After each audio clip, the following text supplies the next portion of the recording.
Good afternoon, everyone, and welcome to a Friday of racing here at Tampa Bay Downs. Today's first post is coming up in 34 minutes. We'll have scratches and changes in a few moments.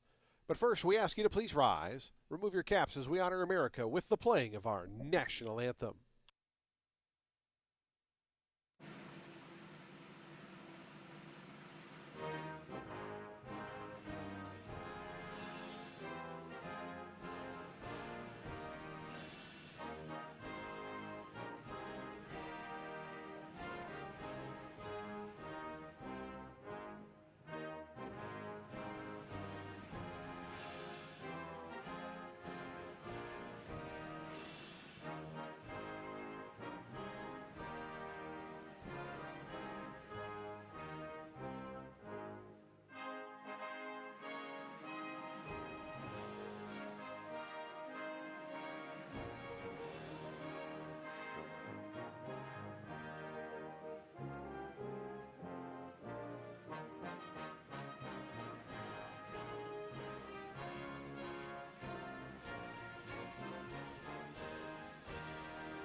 And thank you, everyone. And once again, a pleasant good afternoon to you all. Welcome to day number 10 of our season here at Tampa Bay Downs, a Friday of live racing set to get underway in 33 minutes. The main track is fast. The turf is good. Back on the turf today. The turf rail out at 30 feet, its widest setting. So we get set for today's 9-race card. If you have your programs handy, let's go over today's overweights, scratches, and changes. In today's first race, a couple of scratches. Scratch the two morning line favorites. Scratch number 1, just a moment, please.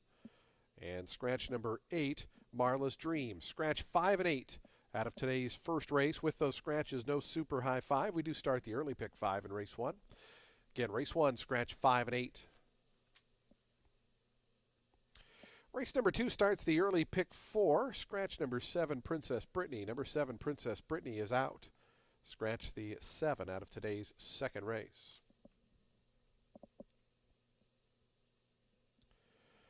Race number 3, scratch the 1, Street Glide. Scratch the 1, Street Glide out of today's third race.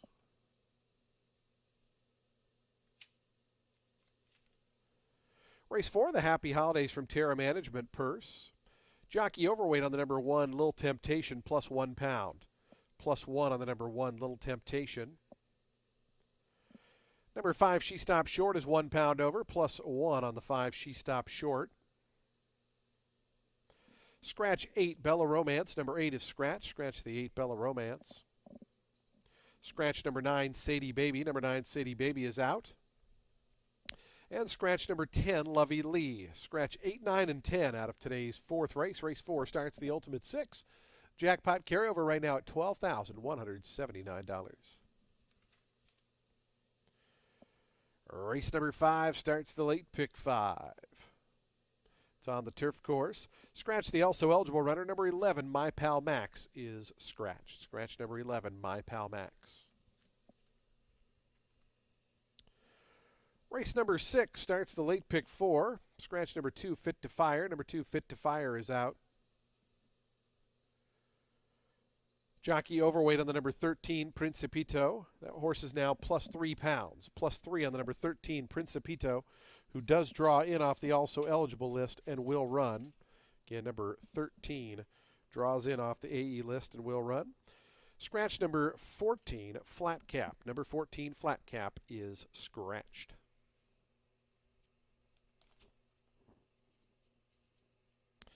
Today's 7th race begins the late pick 3. In race 7, scratch number 2, Utopia Rose. Number 2, Utopia Rose, is out. Scratch number 2. Also scratch the 3, Katie's a Lady. Number 3, Katie's a Lady, is scratched. Jockey overweight for the number 11, Dancing Raquel. Plus 1 pound. Plus 1 on the number 11, Dancing Raquel. Scratch number 12, Gurley the Butcher. Number 12 is scratched. Scratched also number 14, La Loba Feroz. Number 14 is scratched. So the scratches in race 7, scratch 2, 3, 12, and 14. The 11 and 13 both run. Race 8 starts the late daily double. Scratch number 1, Nishum. Number 1, Nishum is out. Scratch the 1. Also scratch number 2, Rusty Pistol. Rusty Pistol is out. And scratch number 10, St. Tappet. Number 10, St. Tappet is out. Scratch 1, 2, and 10 out of today's 8th race. Do take note the 13 does draw into race 8. Our 9th and final race, scratch number 2, Cork. Number 2, Cork is out. Scratch number 4, Protect and Defend. Number 4, Protect and Defend is out. And scratch number 5, Trouble on the Green. Numbers 2, 4, and 5 are scratched. Scratch 2, 4, and 5. Do take note the number 11 does draw in off the also eligible list and will run. If you missed any of those scratches and changes, they will be scrolling along the bottom of your television monitor for the remainder of the afternoon. Coming up in about 10-15 minutes, Ren Carruthers will be up with her analysis and selections. Ren will have thoughts and picks for all of today's 9-race card. Reminder, live racing tomorrow as well. No Sunday racing here for the first part of the season, but racing Wednesday, Friday, and Saturday. But first up, a Friday, post time in 28 minutes. We're fast and good back on the turf today and looking forward to a Friday card. Good luck today, everyone, with all of your wagers here at beautiful Tampa Bay Downs.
Well, happy Friday, everybody. Ren Carruthers here. Great 9-race program ahead of us. Race 1 is going to kick off that early pick 5, and it is with a mean 16 for 2-year-old filly set at 6 furlongs on the main track. The number 3 Norwegian Wood, interesting to me from a pedigree standpoint.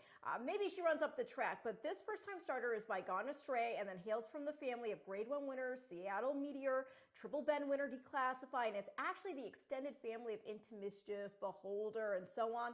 Connections aren't really known for scoring first out, but I would not be surprised if she could get it done, and I don't want to be surprised if she does. The 7 Regal Rules in for Robert Smith, daughter of 3 Rules, himself a son of Gone Astray. And if you don't remember 3 Rules, he won the first 5 starts of his career as a 2-year-old by open lengths, including the Florida Sire Series, won the In Reality by 10 lengths. Mom here is by the speedy Mr. Greeley. 3 of her foals to race were first out winners, and the family also includes Bail Jumper and Honorable Miss. Going to complete the top 3 at the number 6, first-time blinkers in her 5th career start. Second try at Tampa. She was in that November 19th, main 25, and had a bad start from the gate. Got within 2 at the front, but was tight on the inside, which led to some green moments. She could do better here, drawn further out. First time with the blinkers and with the class relief. So I'm going to go 3, 7, 6 in race 1 to start the day and the early pick 5.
The horse is onto the track, post parading for today's first race, first of 9 here on a Friday at Tampa Bay Downs.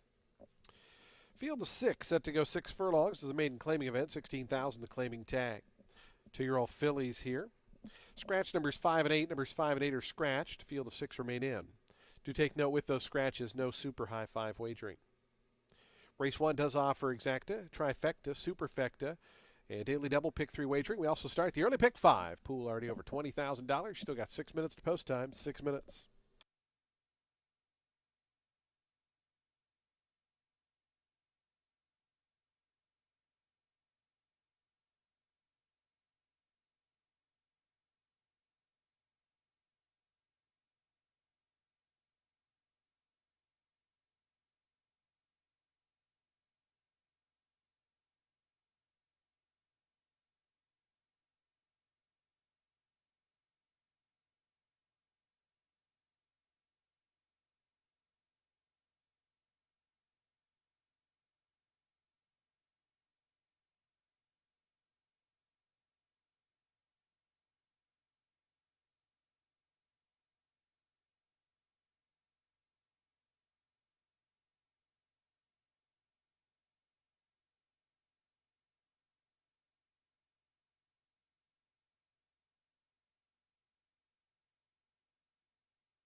Two minutes to post time. Today's first race, the early pick 5, is just 2 minutes away. 2 minutes to post.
The horses are approaching the starting gate. Today's first race. We're kicking off our card in just 1 minute.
And the horses have reached the gate. It's post time. They're lining up now for today's opener. First of 9 here on a Friday at Tampa Bay Downs. Day number 10 of the season about to commence.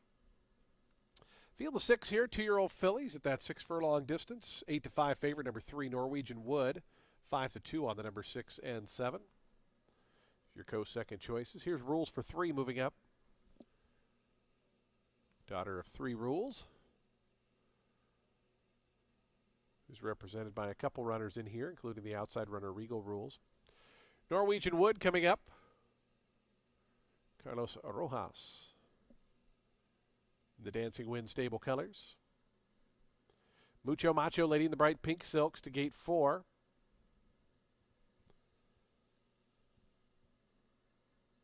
Norwegian Wood is backed away. 4 first-time starters of the 6. Numbers 1, 2, 3, and 7 all making their debut.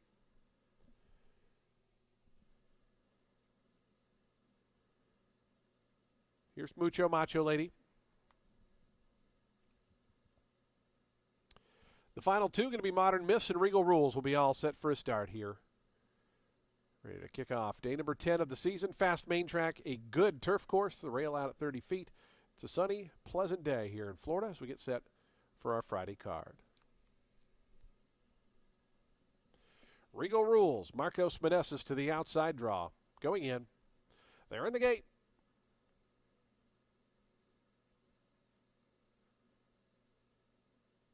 Norwegian Wood acting up, settles down. And the race is on. Norwegian Wood did hop at the start. Mucho Macho Lady sent for early speed from the outside. Regal Rules is showing good pace. And those two, 1-2, as they go through that first furlong. Modern Miss in the all-black house colors racing in third. Then comes Rules for 3, who's down along the inside fourth, and 3 off the top. Norwegian Wood trying to rebound after that slow beginning. That's 3 more back to Noble Annie, who is the early trailer. As they head down the back stretch, Regal Rules in front by half a length. To the inside, Mucho Macho Lady. Modern Miss 3 deep. Norwegian Wood is up a spot now to 4th. Going to be 4 wide, though, as they run to that turn. Right inside of that one, Rules for 3, and still 6 or 7 more back to Noble Annie. 23.14 seconds for the opening quarter mile. It's Mucho Macho Lady just in front. On the outside, Regal Rules. Modern Miss 3 deep. In behind them, tracking Rules for 3 down toward the inside. Meanwhile, Norwegian Wood continues a very wide journey on the far outside. They fan across the course as they come to the top of the lane. Mucho Macho Lady has been leading him. Rules for 3 looking for a seam down at the fence. Modern Miss in the black colors coming well down the far outside. Regal Rules and Norwegian Wood. These top 5 just separated by a length and a half maybe. Final 16th to go. Here's Mucho Macho Lady still fending him off. Modern Miss on the outside down to the fence. Rules for 3. Mucho Macho Lady valiant in victory. Modern Miss was second. Third ended up very close there between Norwegian Wood and Rules for 3.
4, 6, 3, 2, and 7. 4, 6, 3, 2, and 7. Final time 112.48 seconds.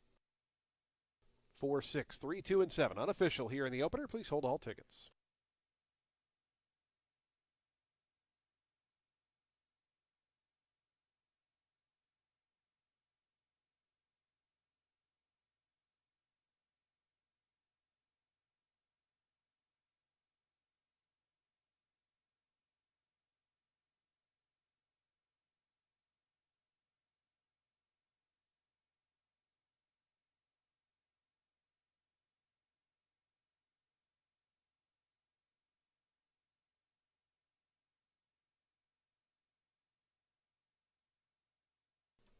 Results are official. 1060 on the win.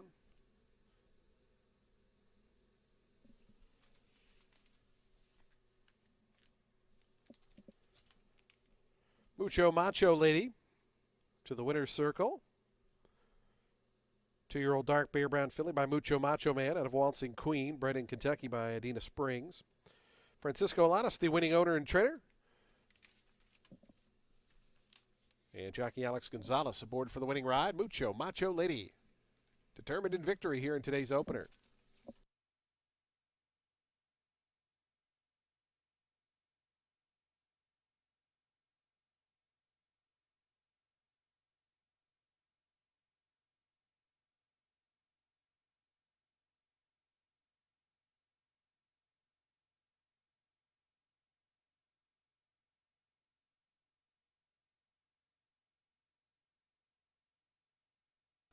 The exact to $20.30, trifecta $25.25, the dime super $15.99.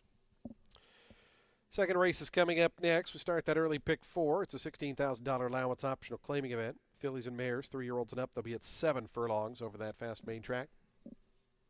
Scratch number 7, Princess Brittany number 7 is scratched. A field of 7 remain in. Post time for the second, 22 minutes at 1:05 p.m.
Race 2 is going to start that early pick 4. It's for fillies and mares 3 years old and up, which have not won a race other than maiden claiming or starter, or which have never won 2 races, or an optional claim price of $16,000.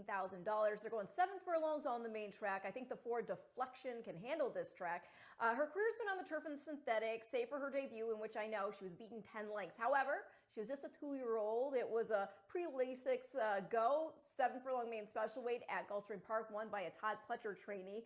I think it's well possible that the improvement that we saw from her in her next start wasn't simply surface related, but getting Lasix and also having some maturity. She's been running mostly against optional 25 N1X company at Gulfstream Park. And yeah, I know she was well beaten in the sprints this year, but those were legit sprints. And last time she contested the pace, going 8.5 in against Allowance Company. I think getting back on dirt, cut back to 7 in at this optional 16 level, she can relax a bit off the pace and then come with a run under Centeno. The 3 My Cajun Lady in for the Felicianos. I think it looks like a race that could set up for her closing kick, and that should be all the more potent as she's making a second start off the layoff after getting beat just a length and 3/4. And that was after not getting a clear run in that optional 12 starter 8 on November 26th. We'll complete the top 3 at the number 6. That is Lady Frost in for Ron Potts. Stepping up against winners. She won a main special weight on the synthetic at Presque Isle back in September off a layoff, and she's running off a layoff now. Now, obviously, I know her lone dirt start at Indiana wasn't great, but that was last year, pre-Lasix, and just her first race ever. She looks to be working well over this surface, and I like that she's got dimension. She was able to wire last out, but when she ran against the boys on the turf here back in April, she overcame a bad start from the gate to make a bid. She got up for second, so she is a game filly. Gonna go 4, 3, 6 in race 2, which again kicks off the early pick 4.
The horse is onto the track, post-sprinting for today's second race, a $16,000 allowance optional claiming event for fillies and mares, 3-year-olds and up. They'll be at 7 furlongs over that fast main track.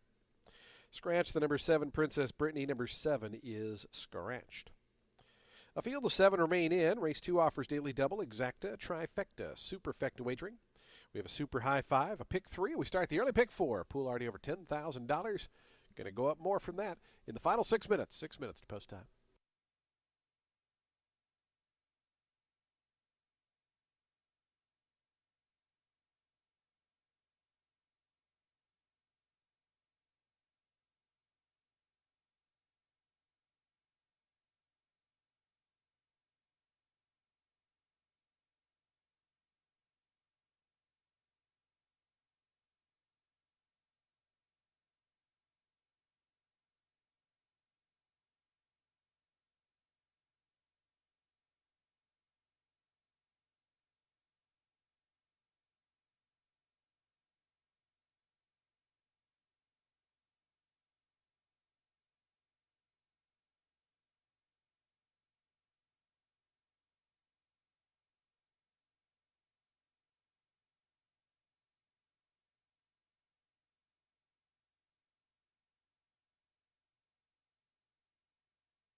2 minutes to post time. Today's second race, the early pick 4 in 2 minutes.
The horses are now approaching the starting gate. Today's second race field, just 1 minute away. 1 minute to post time.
And the horses have reached the gate. It's post time. They're lining up now for today's second. The early pick 4 getting underway here.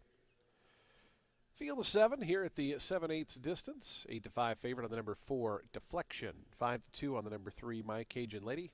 And 3-1 on the 6, Lady Frost. Twizzle's going to be the first to move in. Samuel Marin on board. Here's Fields of Green. Gabriel Maldonado to gate 2.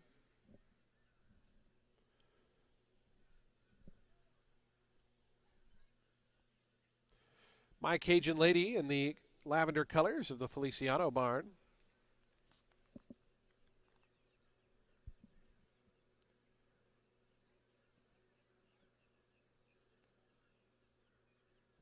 The favorite Deflection has already gone in. Here's My Little Wildcat. Lady Frost and Prayed For Girl going to be the final two. We'll be all set for a start. The early pick 4 here on a Friday at Tampa Bay Downs. Lady Frost coming up. Prayed For Girl and Sunny Leone to the outside draw. Prayed For Girl goes in. They're in the gate. And the race is on. Good start for Twizzle from the inside gate, who was away well. Fields of Green is close up, and Deflection also right there as well. As they come out of the chute and onto the main course. Fields of Green, Deflection right there, and toward the outside, My Little Wildcat. Those three are the quickest. On to the main course. Lady Frost is 4th, but only 2 lengths behind. It's a length and a half more back to Twizzle, who broke sharply, settles back 5th. Another length and a half after that to Prayed For Girl, and My Cajun Lady is the early trailer, about 7 or 8 lengths off these leaders as they go up the backstretch. 22.45 seconds for that opening quarter-mile time. It's My Little Wildcat in front by half a length. To Fields of Green down to the inside. Lady Frost going to be 3 or 4 deep with Deflection in a bit of a tight spot there in between runners. Break of 3 more now. Back to Twizzle, who's 5th. Prayed For Girl. My Cajun Lady is still last. 3/8 of a mile left to go. It's My Little Wildcat and Anthony Rodriguez in front by a length. Trying to come through toward the inside. Fields of Green. Deflection pushed along. Third. About 2.5, 3 behind. Then comes Lady Frost, who's now 4 lengths adrift. Prayed For Girl trying to close in with Twizzle as this leader brings him around to the top of the stretch. On the front end, My Little Wildcat into the lane in front of 1.5 lengths to Fields of Green on the outside. Prayed For Girl continues to make progress toward the inside. Deflection's just in behind them. A final furlong now. Here comes Fields of Green after My Little Wildcat. Fields of Green on the outside to grab the lead at the 16th pole. My Little Wildcat, Prayed For Girl, second and third. Fields of Green at 6-1 to win it 1.5 lengths. My Little Wildcat was second. Prayed For Girl third. Deflection finished fourth.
Two, 5, 8, 4, and 3. 2, 5, 8, 4, and 3.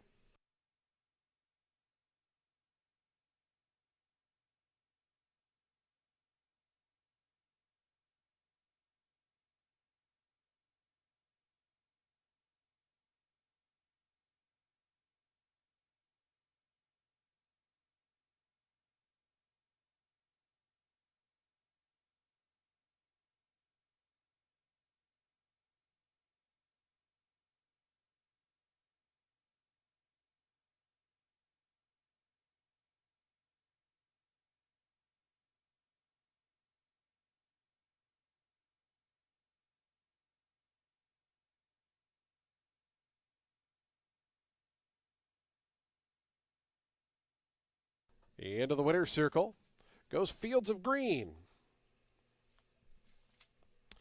Fields of Green, a 4-year-old bay filly by Adios Charlie out of Redbud Road, was bred in Florida by Jacks or Better Farm Incorporated. Lima Horse Racing LLC, the winning owners. Enrique Hernandez, the winning trainer. Gabriel Maldonado on board for that winning ride. A 6-1 victory for Fields of Green.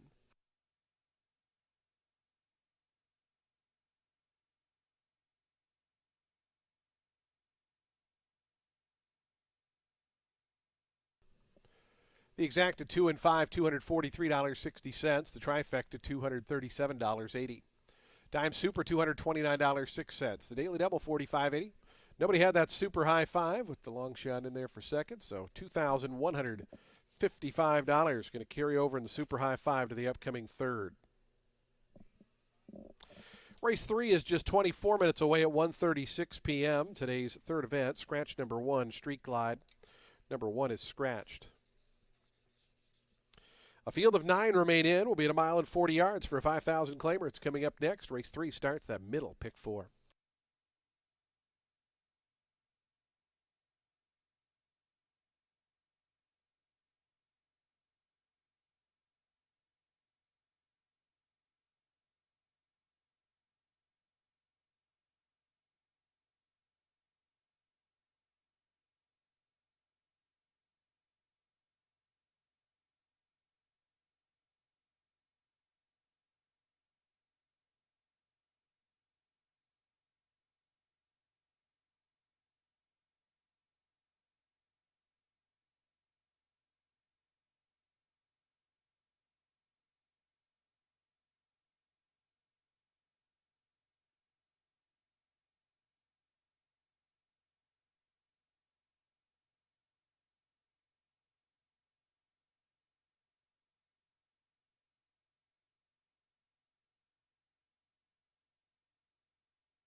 Race 3 is going to start our next pick four. It's a 5K claimer for 3-year-olds and up, which have not won 2 races since June 12th. They're going to be going a mile and 40 yards on the main track.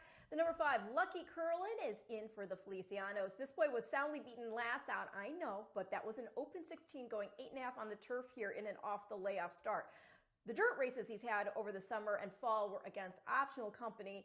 He's run here once, shows off the board, but that's not exactly fair. He got beat just 3/4 of a length in against an open 16 field.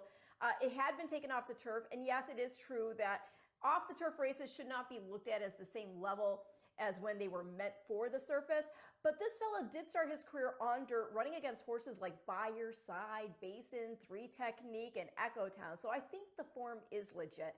We'll see if the old boy improves with the recency and drop into this conditioned 5.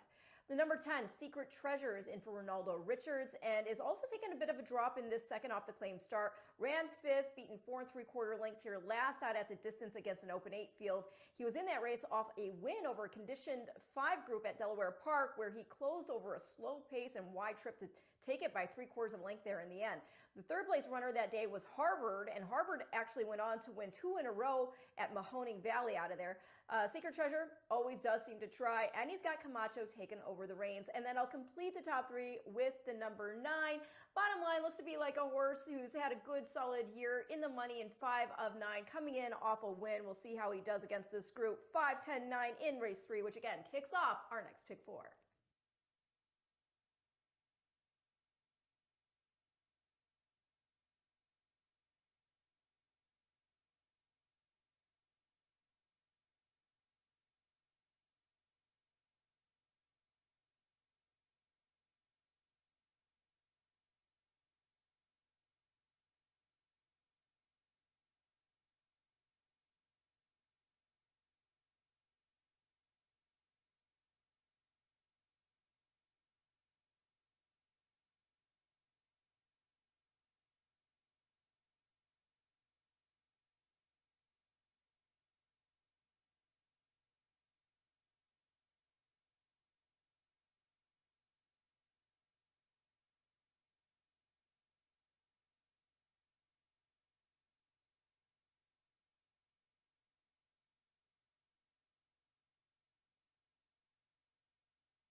The horses onto the track post parading for today's third race. Start of the middle pick four. We also have a carryover in the Super High Five of $2,155. A field of 9 set to go a mile and 40 yards on the main track. The main track fast. These are 3-year-olds and upward.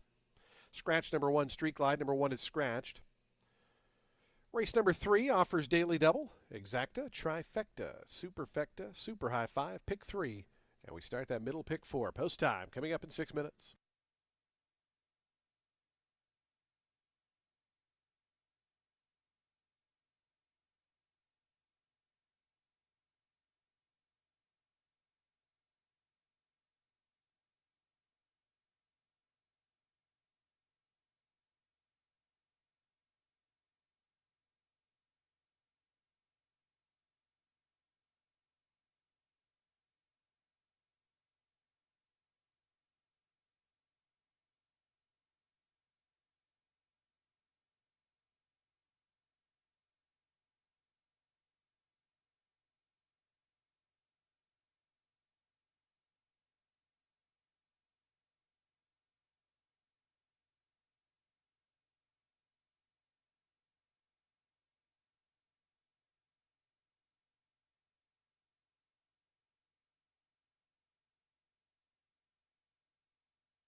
Two minutes to post time. Today's third race, 2 minutes away, 2 minutes to post.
The horses are now approaching the starting gate. Today's third race, the middle pick 4 in 1 minute.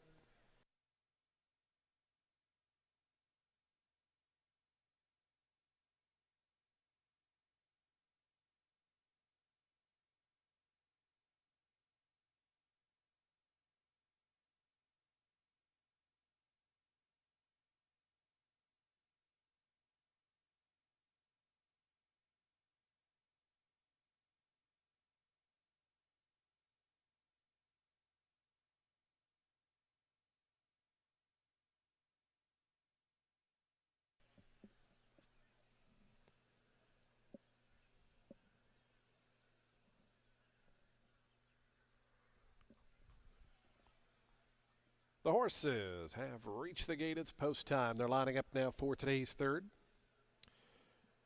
Field of 9 here at the 1.40-yard distance. Started this middle pick 4. Post time favorite number 5, Lucky Curlin, 2-1. 5-2 to the outside Secret Treasure. As Feel the Beat going to be the first to move in. Here's Speedy Hans going up. Sergeant Barger, Great Charmer, the next 2. As Haberdashery loads in. Here's Political Riot. 3 more to go. Lucky Curlin, Whiting Field, and Secret Treasure will be all set for a start. Today's third race. Starter Eddie Boobles to send them on their way, 1.40 miles. Lucky Curlin going up, and here's Secret Treasure. An efficient load for this group of veterans. They're in the gate. And the race is on. Good start from the inside. Feel the Beat sprints right to the front. Quickly puts a length on the field. Pushed along Sergeant Barger. Whiting Field, Political Riot also trying to move up toward the outside as they stack up 4 across the track into that first turn. Speedy Hans in the red colors going to loom just in behind them.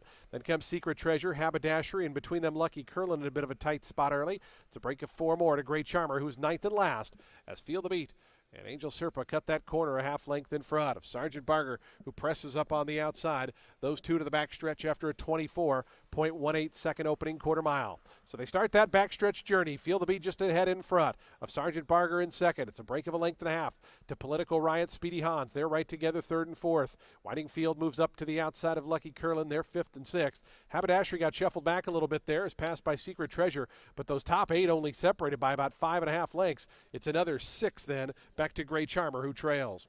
47.96 seconds was the time for the opening half mile. Long shot, Feel the Beat still in front. Here's Political Riot, the first to take a big crack at this long time leader. Political Riot within a neck. Whiting Field's out 3 deep. Speedy Hans, Sergeant Barger dropped out of it, was pressing second, is now back to 5th.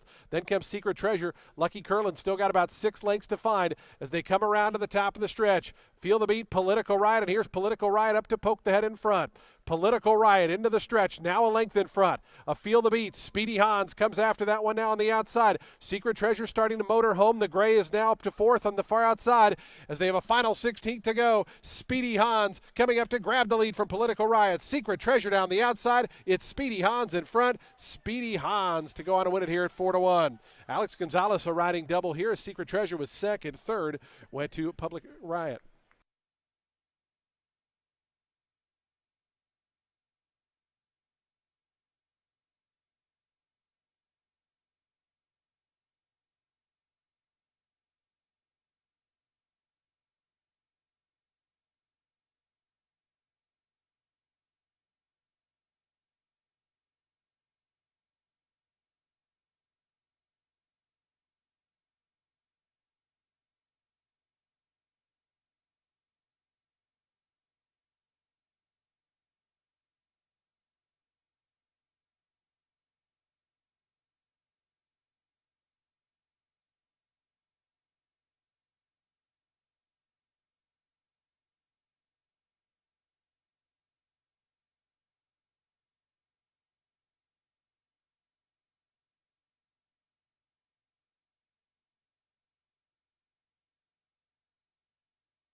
Six, 10, 8, 4, and 9. 6, 10, 8, 4, and 9, the unofficial order. 141.80 seconds, the final time.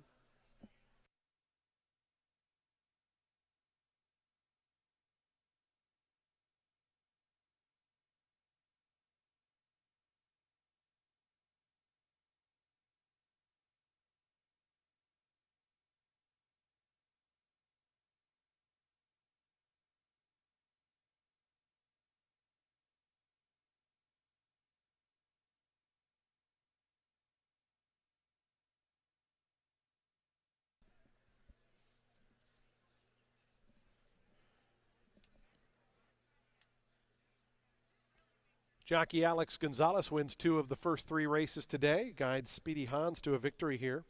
2 in a row for this runner. An 8-year-old dark Bear Brown gelding by Constitution out of April Snow is bred in Kentucky by Glenview Oaks LLC. Lima Horse Racing, the winning owners. Enrique Hernandez, the winning trainer. Alex Gonzalez, a riding double, as Speedy Hans victorious in today's third.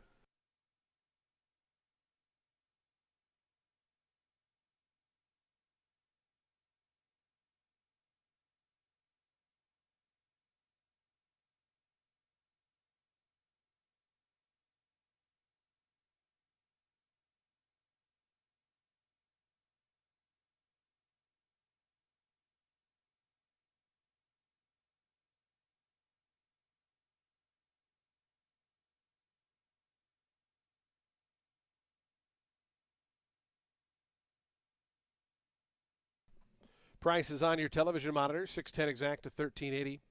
Trifecta 65.65. The Dime Super $179.49. Daily Double 69.90. And the Pick 3 $140.60. Nobody had that super high 5 again, so we'll carry over once more to the 4th race, which is 21 minutes away at 2:05 p.m. $3,671 carried over. Field of 9 coming up here in today's 4th. Scratch 8, 9, and 10. 8, 9, and 10 are all scratched out of today's upcoming 4th. Numbers 1 and 5 are both plus £1, +1 on numbers 1 and 5. Race number 4 starts the Ultimate 6. It's the Happy Holidays from Terra Management Purse. And post time for the 4th coming up in 21 minutes.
There were 2 claims in today's 3rd race. Number 9, Whiting Field was claimed. Goes to Aragonio Racing Stables. Michael Simone, the new trainer.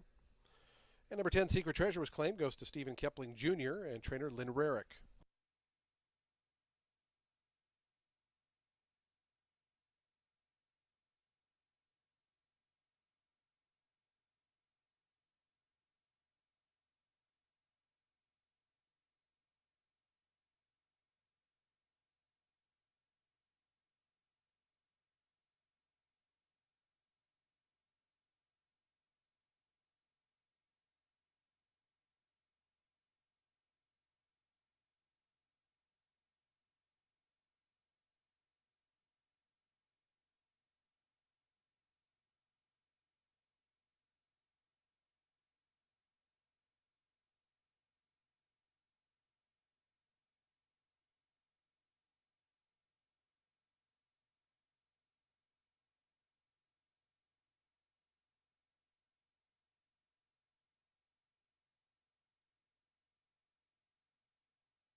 Race 4 kicks off the Ultimate Six, and it is with an 8-claimer for Fillies and Mares, 3 years old and up, set at 6 furlongs on the main track. The number 7 Heavenly Dancer is in for Arnett, loses Marin, but gets Camacho.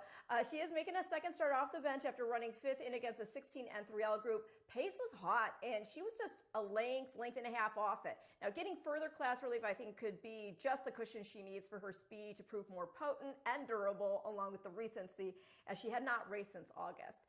The number 6, Long Gone Sally. Well, she wired here last out in that 8 N2L, got away comfortably in terms of those fractions, and that won't be the case this time.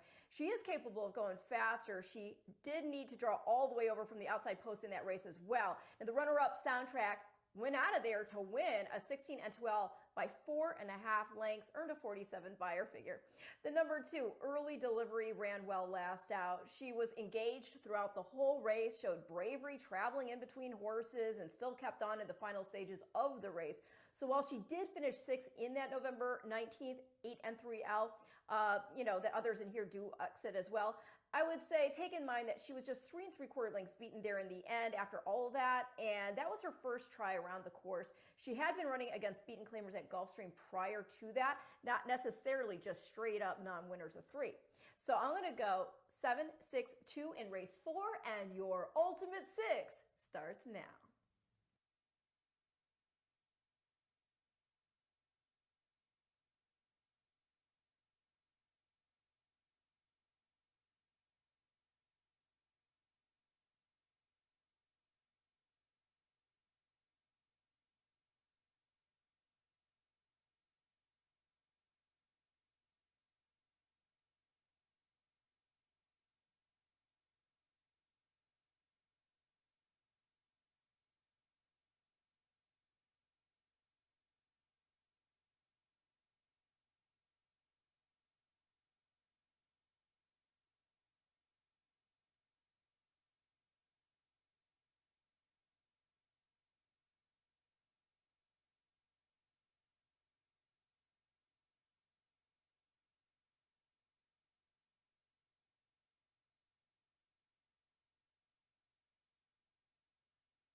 The horses onto the track post parading for today's fourth race, an $8,000 claiming event for fillies and mares, 3-year-olds and up. They'll be at 6 furlongs on that fast main track. Race number 4 is the Happy Holidays from Terra Management Purse. Field of 9 set to go those 6 furlongs. Scratch numbers 8, 9, and 10. 8, 9, and 10 are scratched. Today's fourth race offers daily double, exacta, trifecta, and superfecta wagering. We have a super high five carryover of $3,671. Start at pick 3, and we start the ultimate 6, $12,179 in the jackpot carryover. Reminder, you have to be the sole winning ticket to take home the entire jackpot. It starts here in today's fourth race. The Happy Holidays from Terra Management Purse, race 4 in 5 minutes.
Two minutes post time. Today's fourth race, the Ultimate 6 in 2 minutes.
Approaching the gate.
And the horses have reached the gate. It's post time. They're lining up for today's fourth race. The Happy Holidays from Terra Management Purse.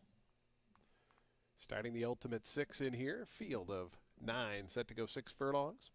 6-5 favorite number 6, Long Gone Sally. 5-2 on the 7, Heavenly Dancer. Here She Stopped Short moving up. The Frank Costanza fans hunch play.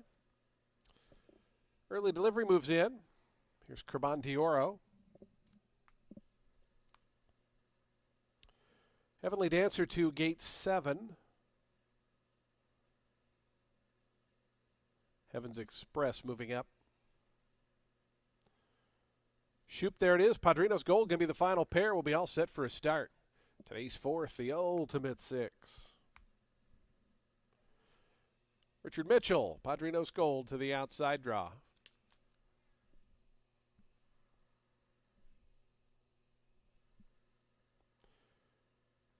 And Padrino's Gold goes in. They're in the gate.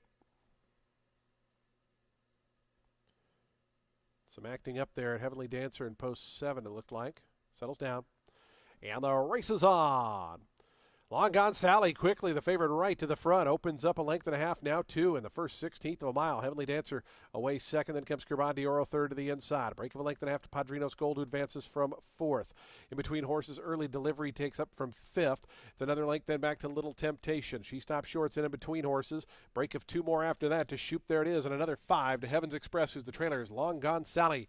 Coast through that opening quarter mile. They go to the far turn. It's Long Gone Sally, 22.58 seconds for the opening quarter. Leads it by 2.5 lengths. Long Gone Sally off the rail, but in front. In the second spot, Heavenly Dancer, Curban Dioro, Padrino's Gold trying to chase from 3rd and 4th. 3.5 more, then back to She Stopped Short. Down at the inside, Early Delivery, and Shoop, there it is. Long Gone Sally continues on. It's Long Gone Sally to the top of the stretch. Samuel Marin and Long Gone Sally was cornering a little touch wide there the whole turn, but still comes into the lane, a 3.5 length leader. Then comes Heavenly Dancer in the second spot. Down the far outside, Padrino's Gold. Curban Dioro up the fence, and Early Delivery is 5th.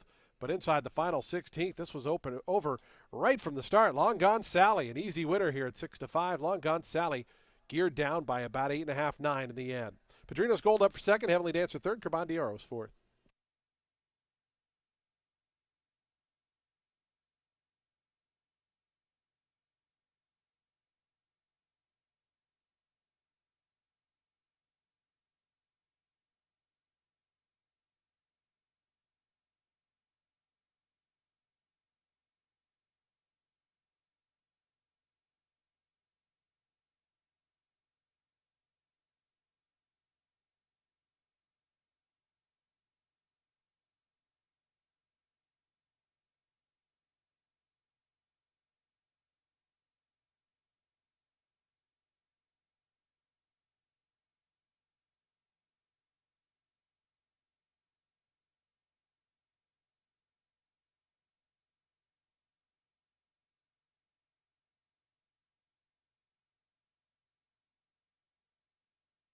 6-12, 7 and 3. 6-12, 7-3, the unofficial order. The 6-5 favorite over a 36-1 long shot.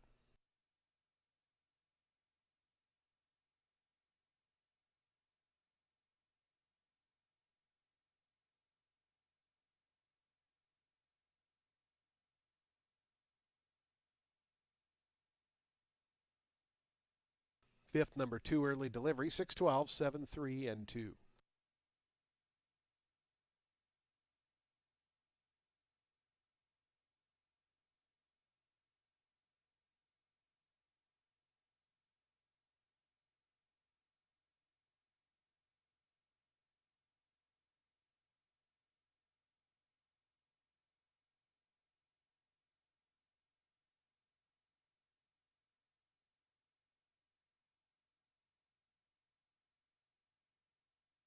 Results are official. 440 on the win for Long Gone Sally.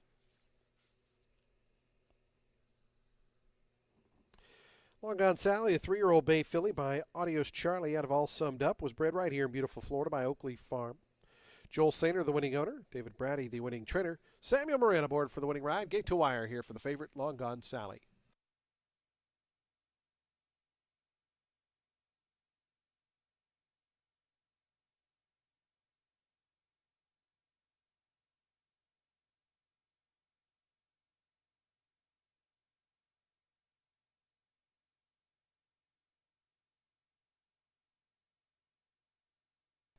Prices on the board. That exact to 6 and 12, $50.10. The trifecta, $102.15. Dime Super, $404.52. Daily double, a pair of sixes, $13.70. The pick three, $57.35. And once again, nobody had that super high five. We're going to carry over $9,224.30 to the upcoming fifth race. We're on the turf for the first time this afternoon. Race 5.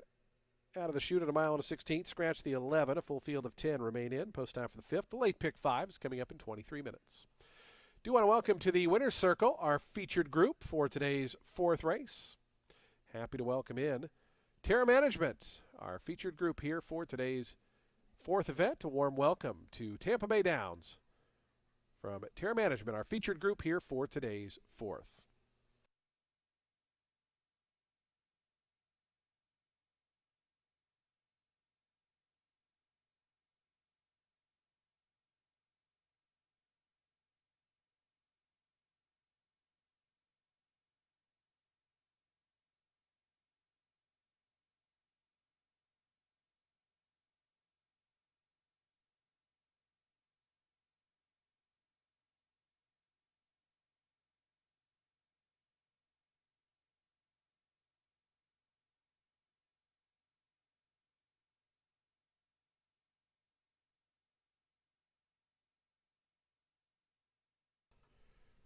We did have a claim there in a two-way shake. Number 6, Long Gone Sally, goes to owner Tom Abramson. Trainer Lynn Rarick. Lynn Rarick claims the winner, number 6, Long Gone Sally.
Race 5 is going to kick off that late pick 5, and it is with a 25 claimer for 3-year-olds and up, which have never won 3 races. They're going to be going a mile on the 16th on the turf.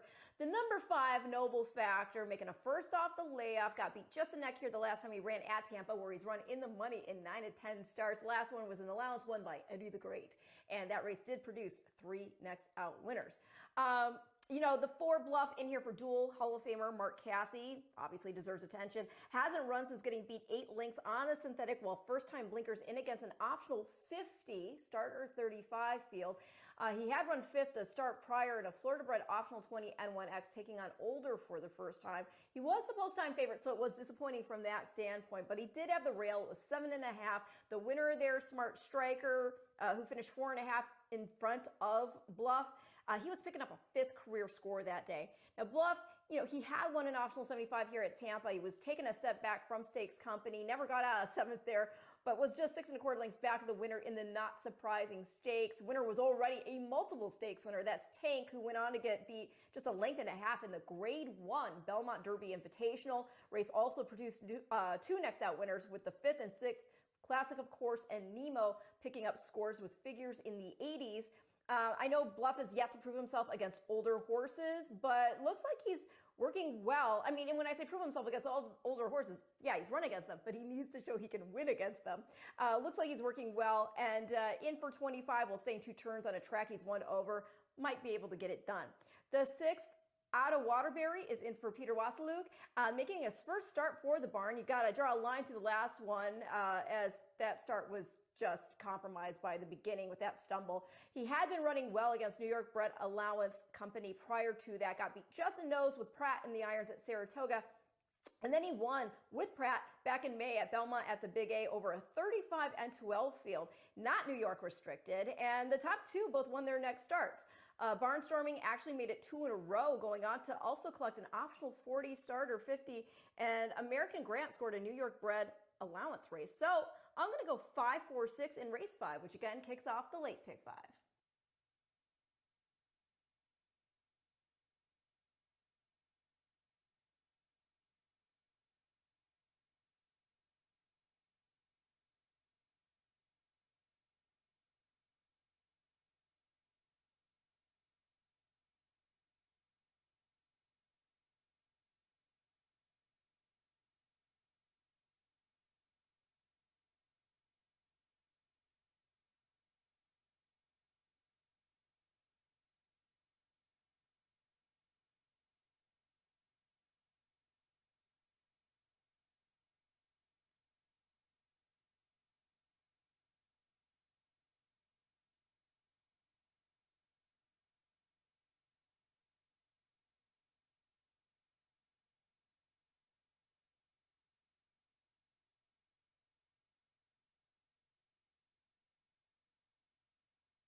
The horses onto the track post sprinting for today's fifth race, the Sister Mary Purse.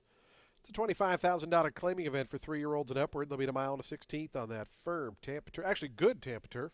Sorry, turf's good. Rail out at 30 feet. Scratch the 11. Number 11 is scratched. A field of 10 remain in.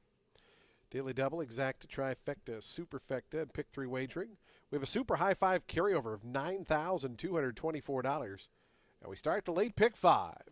We're over the good turf in just 6 minutes.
Five minutes.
Two minutes to post time. Today's fifth race, the late pick 5. In 2 minutes, the horse is onto the turf course, approaching the starting gate.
Approaching the starting gate, 1 minute.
And the horses have reached the gate. It's post time. They're lining up now for today's fifth, the Sister Mary Purse.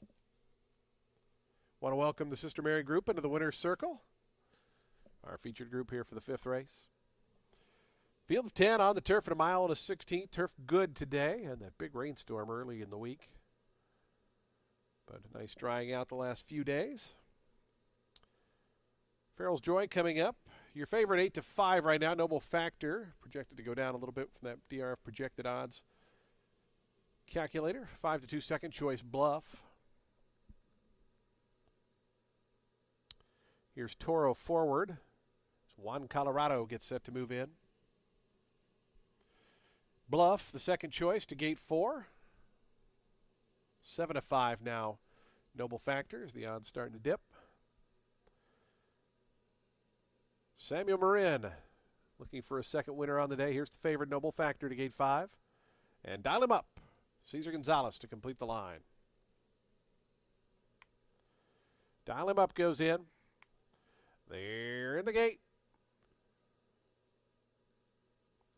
And the race is on. Dial him up came away very slowly from that outside draw.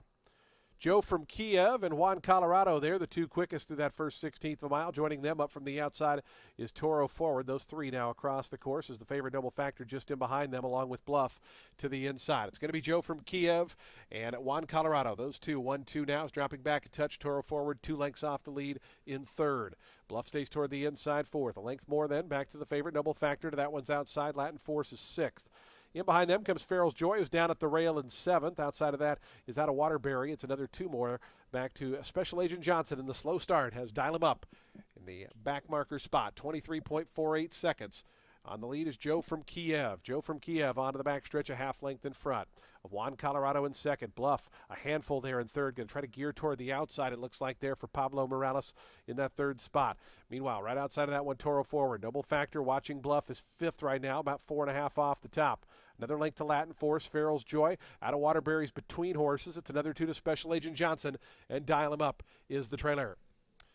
48.61 seconds, the opening half-mile time. So they go to the far turn. Joe from Kiev, Juan Colorado. They're a length and a half in front of the team of Toro Forward and Bluff. Noble Factor now goes to the outside. The favorite fifth starting to march forward out 3 or 4 deep as they wind around at the top of the stretch. Joe from Kiev. Here's Noble Factor launching a big bid on the outside. Noble Factor coming up after the lead. Toro Forward. Joe from Kiev tries to battle on. In behind that, Out of Waterbury. Bluff got stymied in traffic in behind. Special Agent Johnson trying to slip up the rail. They have a final furlong left to go. Noble Factor in front, 2.5 or 3. Out of Waterbury, Special Agent Johnson. They emerge now second and third, but Noble Factor clear as they come to the wire. Noble Factor goes on to win it by about 5 in the end. Special Agent Johnson was second, third. Out of Waterbury, fourth. Bluff.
Final time 1:44.77 seconds. 5-1, 6 and 4. 5-1, 6 and 4. The unofficial order. Noble Factor, your 1-2 favorite.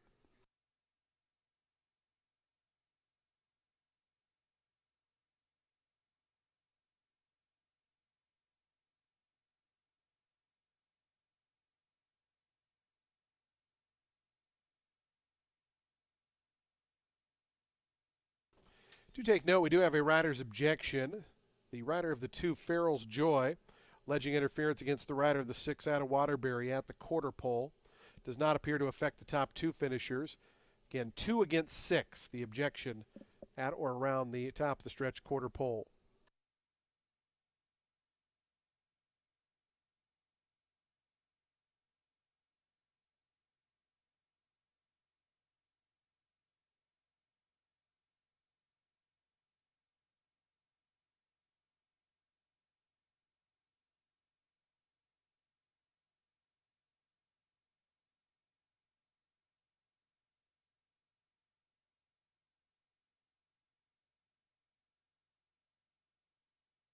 Again, the objection 2 against 6 at or near the quarter pole. Please hold all tickets. Again, this does not appear to affect the unofficial winner. We will have replays coming up here shortly on your television monitors of the objection.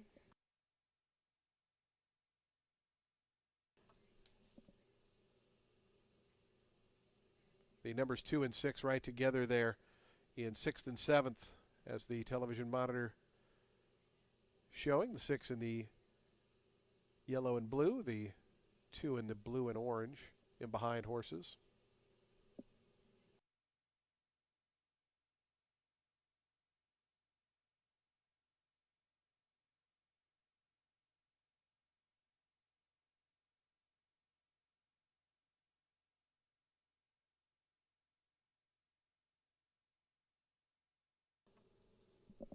Noble Factor into the winner's circle. 4-year-old dark bay brown gelding by the Factor out of Princess Taylor was bred in Kentucky by Hillcroft Farm LLC. Midnight Rider LLC, the winning owners. Darian Rodriguez, the winning trainer. Samuel Marin, a riding double. Again, the objection 2 against 6 does not appear to affect the winner. Please hold all tickets.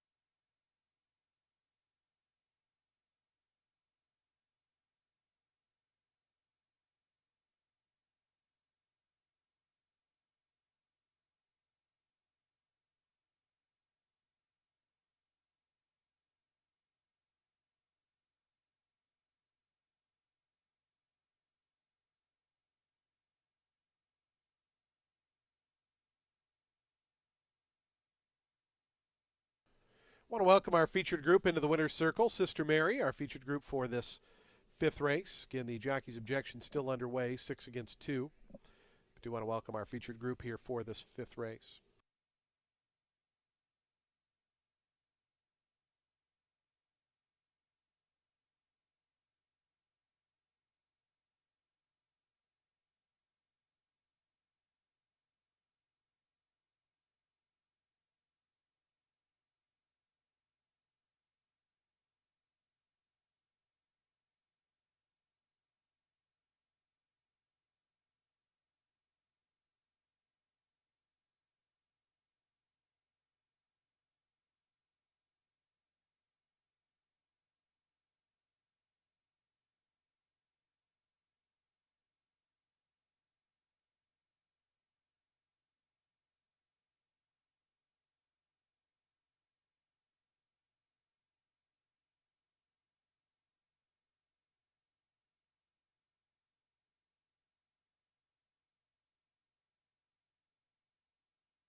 No change to the order of finish. Results will stand as is, 5, 1, 6, 4, and 2.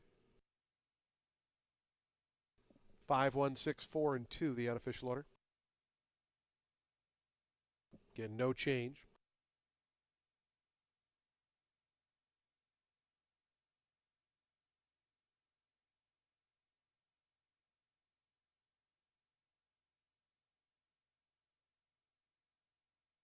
Results now official. $3 on the win.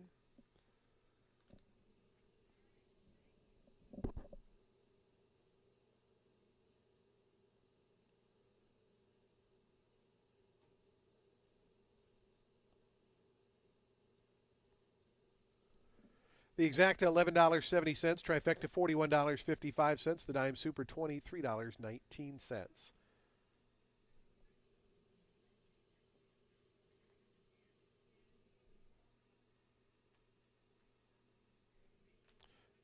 Daily double $5. The pick three $10.70. Early pick four $111.30. And the early pick five $581.95. Race 6 is coming up in 18 minutes at 3:05 p.m. Race number 6, a field of 12. Scratch numbers 2 and 14. 2 and 14 are scratched. The 13 runs and is plus 3 pounds. Post time for the 6th, late pick 4 in 18 minutes.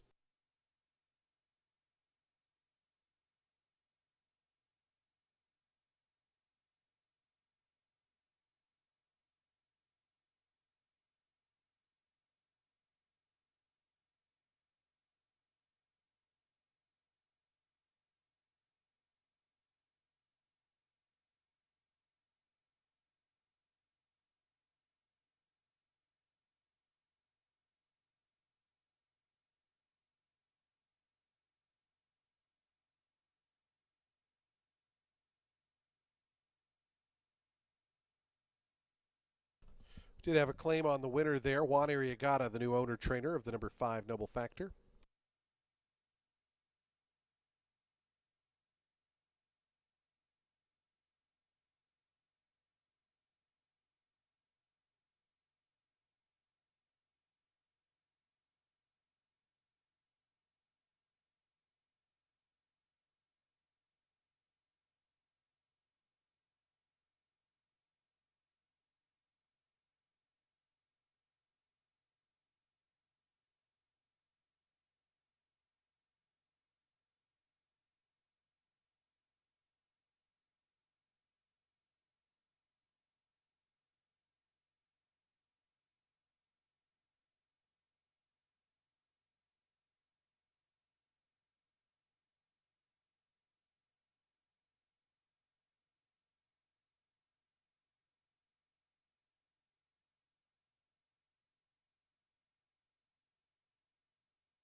Race 6 is going to kick off the late pick 4. It's an 8-claimer for 3-year-olds and up, which have never won 2 races. They're going to be going 7 furlongs on the main track. The 4, Paxton, made a big impression last out. He was making a first off the layoff, first spin around our main track. He got bumped dramatically out of the gate. I mean, the contact lasted for a few strides before he was finally left tailing double-digit lengths back, and somehow he was able to re-rally and close to get the show dough, beating just 2 1/4 lengths.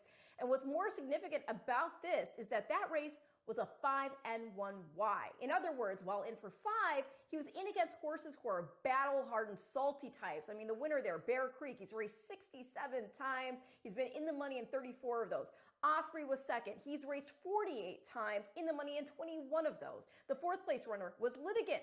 54 starts, 24 in the money finishes, 7 of those being wins. So yeah, second off the layoff, smooth start, back in against N2Ls, now winners of 2 Lifetime. I think Paxton looks like a solid play. The number 9, Homer Jones, is making a first start for Juan Avila. And yeah, he's only got 1 win, but he's been competitive against some tougher fields. Dirt experience is limited to 3 starts. Got beat just 3/4 of a length in off the turf N2L at Laurel going a mile. Then he was third in an off the turf 16 N2L at Colonial. And then last out, he basically eased out of a 12-5 N2L there that was meant for the dirt. And so, yeah, we keep the enthusiasm over the other 2 starts limited because, again, the level isn't exactly reflective as they were meant for the grass. Still, I think you can also assume that he had an excuse last out that not only led to this layoff, but the barn change. And now he's with a trainer who's been knocking it out of the park for this meet so far. He's also by Kozan, whose babies obviously get over this track pretty well, huh? Okay, the number 3, Breath Deeply, actually crossed the wire first in that mile 48 N2L back in February, 4.5 lengths to the good, but he got disqualified from purse money, and then he was running against N3Ls for the next 3 starts, outmatched, went to Presque Isle where he ran against 6250 N2Ls on synthetic, 2 turns to no avail. Though he did miss by just a nose in the first outing there to Anchises, who recently won an open 6250 here. So I'm thinking back on our surface and maybe getting back to 1 turn, he could get a piece of it. So I'm going to go 4-9-3 in race 6, which again kicks off the late pick 4.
The horse is on to the track post sprinting for today's sixth race, an $8,000 claiming event for 3-year-olds and upward. They'll be at 7 furlongs over the fast main track.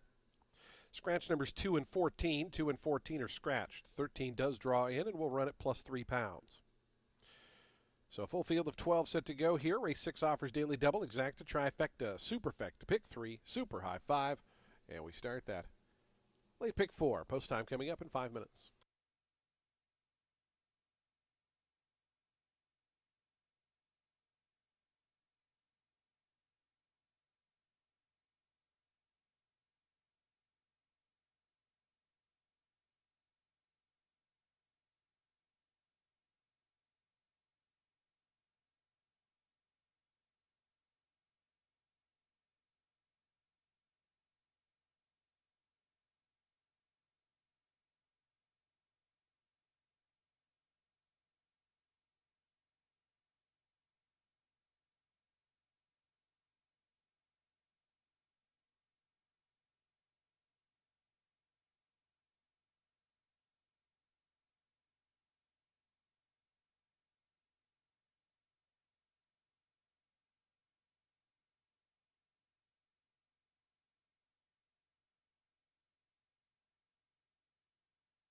Fans do take note. Number 5, Harper's of Fleet, will race with a hood on. Number 5, Harper's of Fleet, will race with a hood on.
Attention race fans, we do have a late scratch here by order of the steward. Scratch number 10, Blue Marble. Number 10, Blue Marble, is a late scratch here out of today's sixth race. Refunds on all win, play, show, exacta, trifecta, superfecta, super high 5 combinations involving that runner. Obviously, you do still have time to make exchanges as well if you'd like to put other combinations in. If you had that horse in the double at pick 3, it'll be a consolation payout. Same goes for next leg with the pick 3 in this race.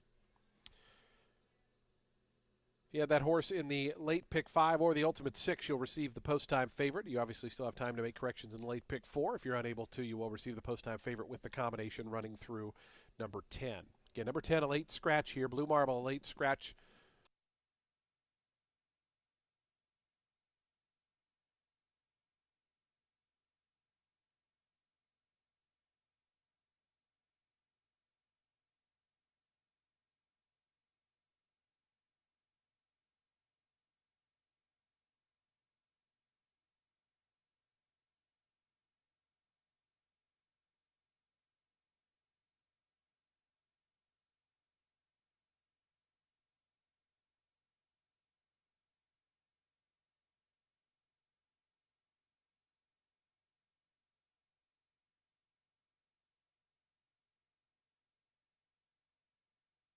Yeah, number 10, Blue Marble, is a late scratch. The horse is still out on the course loose, so we will have a slight delay with the start of today's 6th race. As soon as the outriders get a hold of that runner, he's now heading back toward the backstretch. But again, there will be a slight delay here with the start of the 6th race. Late scratch, number 10.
Loose horse has been caught by the gate crew, and again, there will be a slight delay here with the start of the 6th race. That horse will be taken back to the barn area, and we will resume with the loading process of the 6th race. Again, late scratch here of the number 10, who is now heading back toward the barn area.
The horse is now approaching the starting gate. Today's 6th race, the late pick 4, just under 1 minute away.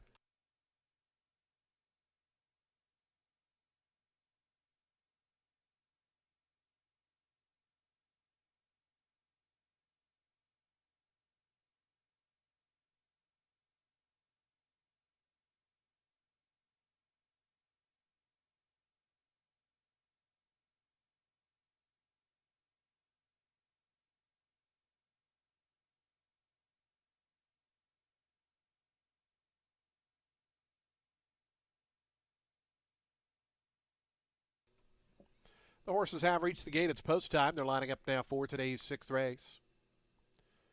Field of 11 here with that late scratch of the number 10. Post time favored 5-2 on the number 9, Homer Jones. 7-2 on the 4, Paxton. And 5 horses at 7-1. Numbers 1, 3, 5, 6, and 11, all at 7-1.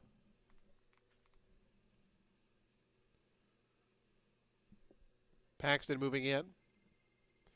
Here's the favorite, Homer Jones, to gate 9. Harper's a Fleet is going to be next.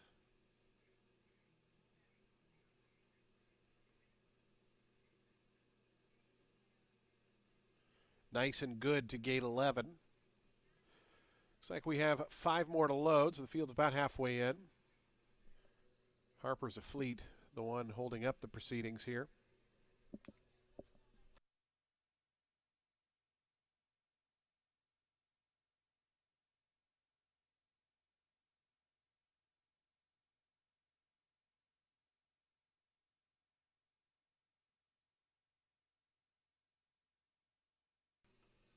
Harper's a Fleet now gone forward.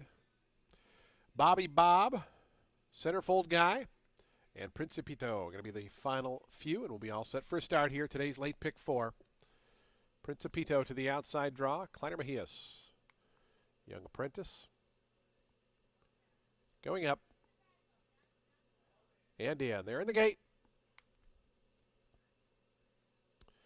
Somebody acted up there. It looked like maybe profitability, but I couldn't quite tell. There's some large trees in the way, but it did look like it was from the inside stall.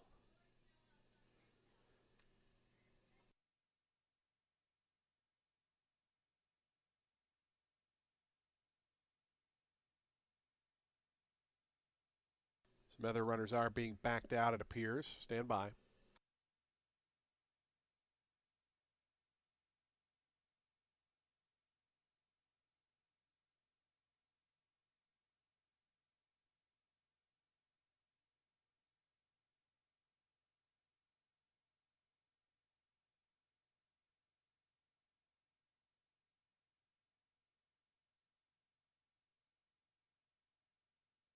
We do have a late scratch. On advice of the vet, by order of the steward, scratch number 5, Harper's a Fleet.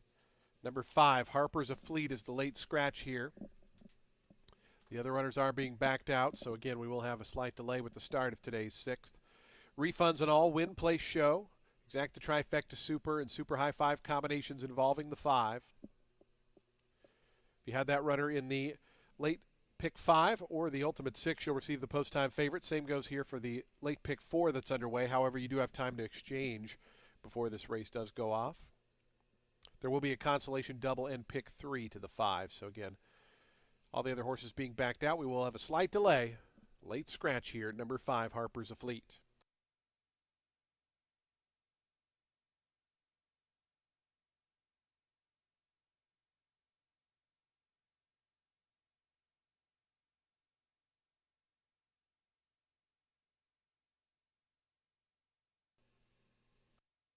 Well, we got a second. Do want to remind you to check out the Tampa Bay Downs gift shop located on the first floor.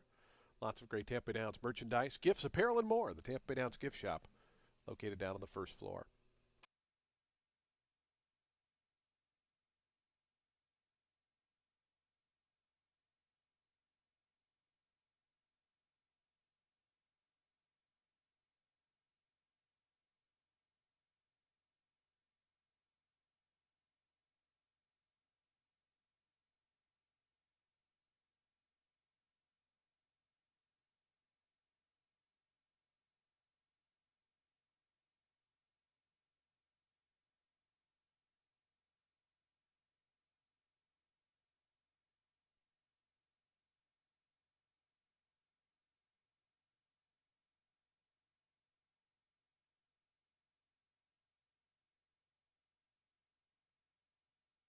The horse is now starting the loading process once again for today's 6th race.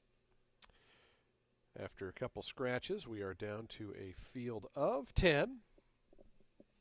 Had to do some math. Here's Breath Deeply moving in. Homer Jones to gate 9. Paxton, Pablo Morales, your second choice at 7-2. 3-2, Homer Jones, the favorite. Z-Fire to gate 7. Bobby Bob will be next. Then Party Hardy. And the final 2, going to be Centerfold Guy and Principito will be all set for a start. Race 6. Take 2. Principito to the outside coming up. And in. They're in the gate. And the race is on.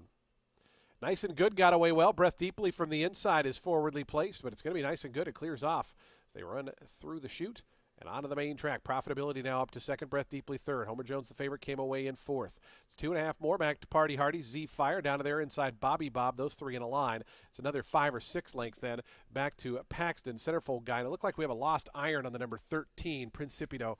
Looks like the rider lost the iron there at the back of the field. Is kind of running awkwardly there toward the outside rail. 22.92 seconds for the opening quarter mile, and it's profitability and nice and good. Those two go to the far turn, 2 lengths ahead of Breath Deeply. On the far outside, Homer Jones, going to be 4 deep as they run into that turn.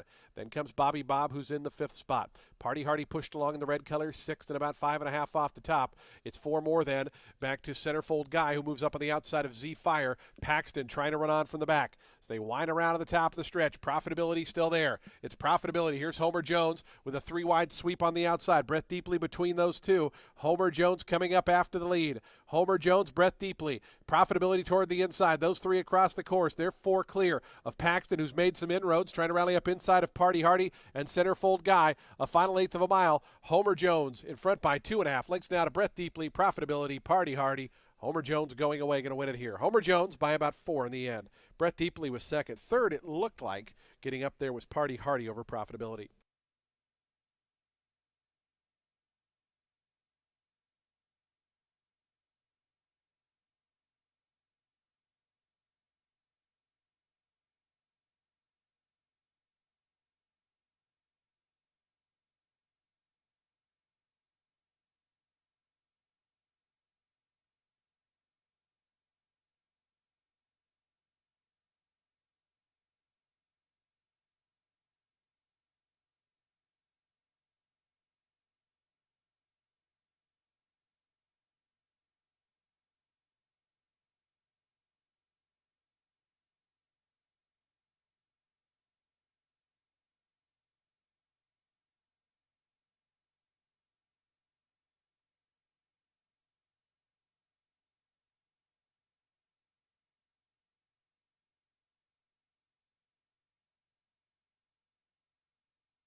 Nine three in a photo. Final time 123.44 seconds. 9-3 in a photo.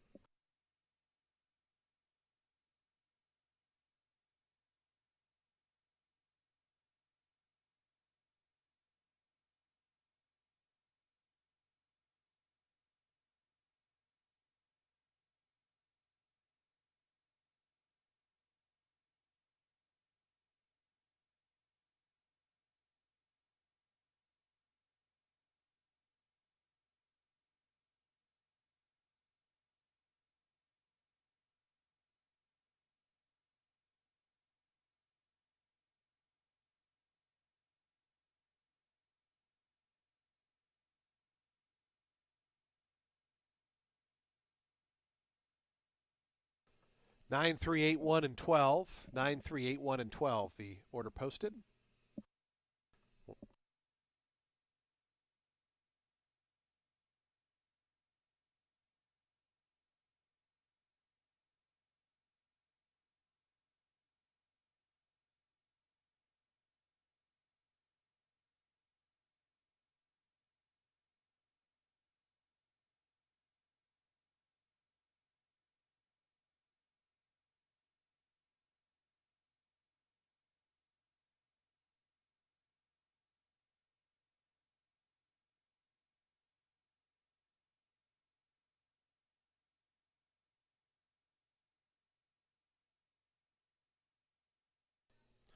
Into the winner's circle goes Homer Jones, 4-year-old Big Gelding by Kozan out of Sea Smoke.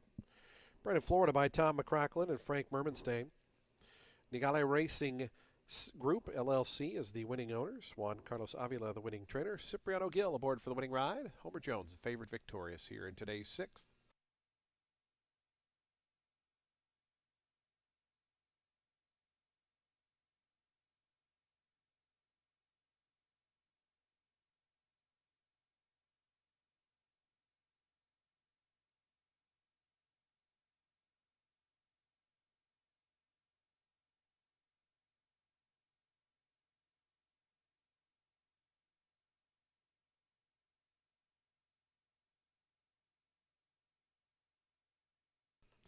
The exacta 1260, trifecta $130.85, dime super $179.56.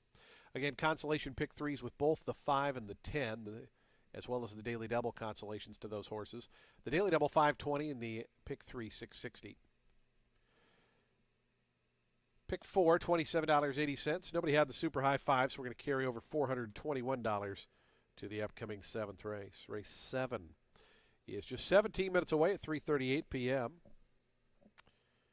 Scratch 2, 3, 12, and 14. 2, 3, 12, 14 are scratched.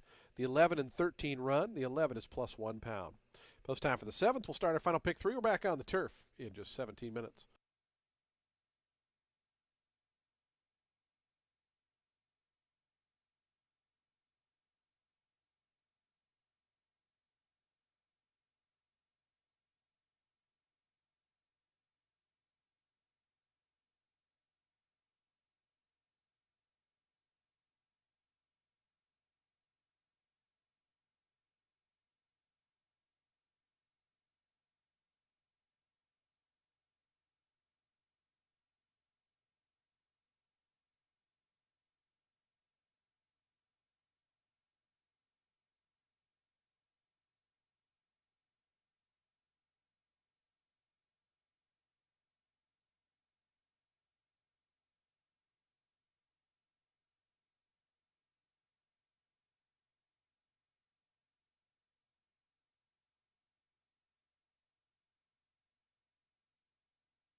Race 7 is a 16 claimer for fillies and mares 3 years old and up, set at a mile on the turf. The 10, Timeless Rose, in for Tony Granite. Morales aboard. She's making a second off the layoff after a troubled 5th place finish in a beaten 30 at Horseshoe Indy. Recently saw the pace setter Run Camilla Run, who ultimately finished 6th, go on to get beat just a length in a 40 claimer on the synthetic at Turfway. Put up an 81 buyer figure. Timeless Rose, she had also put in a close 5th to Princess Javancia at this level, led that day through soft fractions before getting reeled in, and she had 2 runner-up finishes against optionals at Horseshoe prior to that. But yeah, I mean, Timeless Rose, she was a horse who had shown ability here at Tampa. Sometimes she got in her own way, but last time she ran here, despite a bad start, she rallied to score in 4:16. So I'm going to put her on top. Juan Arriagada, he's going to be starting the number 9. That is Dynamic Actress. He's going to be doing so for the first time. She's got speed. Might have to tangle a bit on the lead if Ferrer puts the pedal to the metal with the number 1. But there's a chance she could shake loose, and then at that point, it could be game over if that's the case. Obviously, something was amiss in her last start at Delaware Park, wherein she stopped, but she did wire that optional 15 N1X field prior to that over the good going and had won a 3-year-old restricted. Optional starter 32 this spring at Tampa, and she did that off a laugh. You got Camacho aboard. Going to complete the top 3 with the number 13. She fled the scene in for Arno Dauber. Was running on synthetic over the fall at Gulfstream. Not successfully, which is a bit of a concern because she was able to run comparable figures surface to surface. But Dauber, he's freshened her back up, and she does quite well on this turf course. She's been in the money here in 5 of 12 over it, and she was running against 16 starter handicap company last meet with 2 runner-up performances at that level. So we'll see if in a straight 16 off a layoff, seemingly working well, is just what she needs to at least get on the board. So I'm going to go 10, 9, 13 in race 7.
Attention racing fans, we have a couple of rider changes being announced for the first time. Do take note, jockey Sonny Leone will be off the remainder of his mounts this afternoon. First up in race number 8, number 5, Lord Barrier, will now be ridden by Daniel Centeno. Daniel Centeno will ride number 5, Lord Barrier, in today's 8th race. And then in race 9, number 1, D. Rembrandt, make the rider Richard Mitchell. Richard Mitchell will ride number 1, D. Rembrandt, in today's 9th race. Again, Sonny Leone off his remaining mounts this afternoon.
Onto the track for today's 7th race, a $16,000 claiming event for fillies and mares, 3-year-olds and up. They'll be at a mile on the turf, coming out of the turf chute. Field of 10 set to go. Scratch numbers 2, 3, 12, and 14. 2, 3, 12, and 14 are scratched. The 11 and 13 both run. The 11 is plus 1 pound. Race 7 offers daily double, exacta, trifecta, superfecta, late pick 3 wagering. We have a super high 5 carryover, $421. Post time is just over 3 minutes away.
The horse is onto the track, or onto the turf course rather, and approaching the starting gate. We're just 1 minute from post time, 1 minute.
And the horses have reached the gate. It's post time. They're lining up now for today's 7th race. At a mile on turf here, field of 10.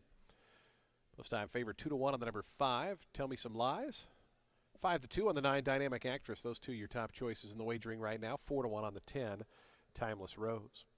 Mobe Princess, the first to move in. Rose View out to gate 8. They'll be the first couple into the starting gate. Dorothea Dream has gone forward. Tell Me Some Lies will be next. Here's Dynamic Actress, so the two favorites moving in tandem. Timeless Rose out to gate 10. Here's Patchouli. Sarah Hess on board Patchouli to gate 6. Dancing Raquel and Alonzo Quinones out to gate 11. The final two are going to be Memphis Showboat and She Fled the Scene. Will be all set for a start in this late pick 3. Beautiful Friday afternoon here in Florida. And they're in the gate. And the race is on. Mobe Princess from the inside got away beautifully. Now coming up is Dynamic Actress, who wants to assume command, and those two into the stretch. And joining them, Dancing Raquel from the outside. It's Dynamic Actress just in front of Dancing Raquel. It's a length and a half more. Back to Mobe Princess, who settles third. Patchouli advances between runners up into that 4th spot. Timeless Rose going to be about 4 deep here as they go into that first turn. Down along the inside, cutting the corner, was Tell Me Some Lies, who got into a good spot. It's a length and a half more after that. Back to She Fled the Scene. The two at the back early on, Memphis Showboat and Dorothea Dream. They're a pretty tight-knit group of 10, though. Only about 8 lengths cover the group as they work on to the back stretch. 24.09 seconds for the opening quarter mile. Dynamic Actress now in front by a half a length. Dancing Raquel on the outside, Patchouli out 3 deep. Just in behind them, tucked in toward the fence, Mobe Princess is 4th. It's another half length back to Rose View, Timeless Rose. Those two race together in 5th and 6th. They are only 3 lengths off the top. Then we come back to Tell Me No Lies, who stays toward the inside from 7th, about 5 off the lead. Another length then back to She Fled the Scene. Still those two at the back, Memphis Showboat and Dorothea Dream.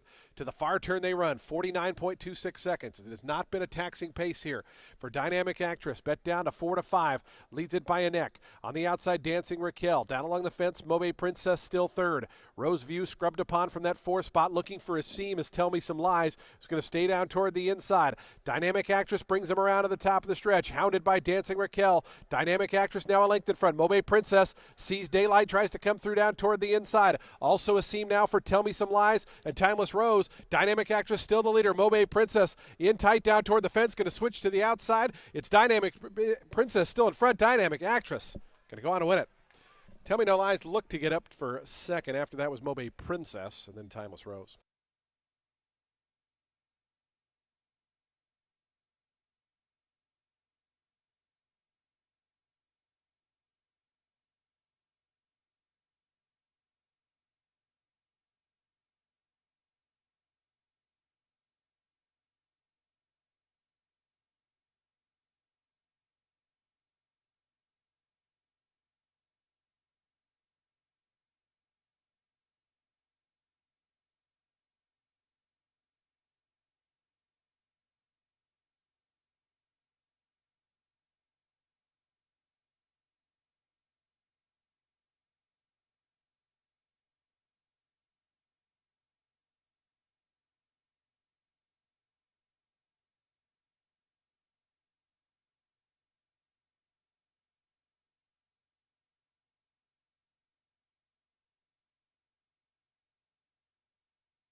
Nine, 5, 110, and 11.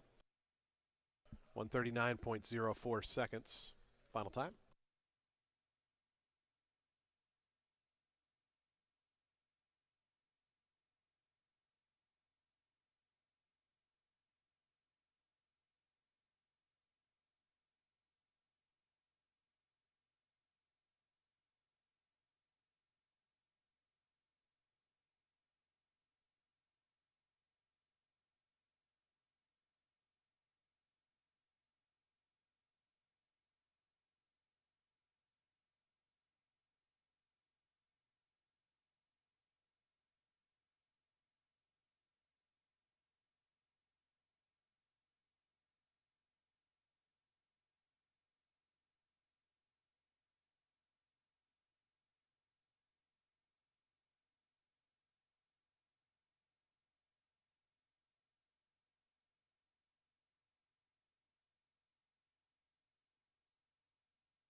Results are official. Dynamic Actress 360 for the win.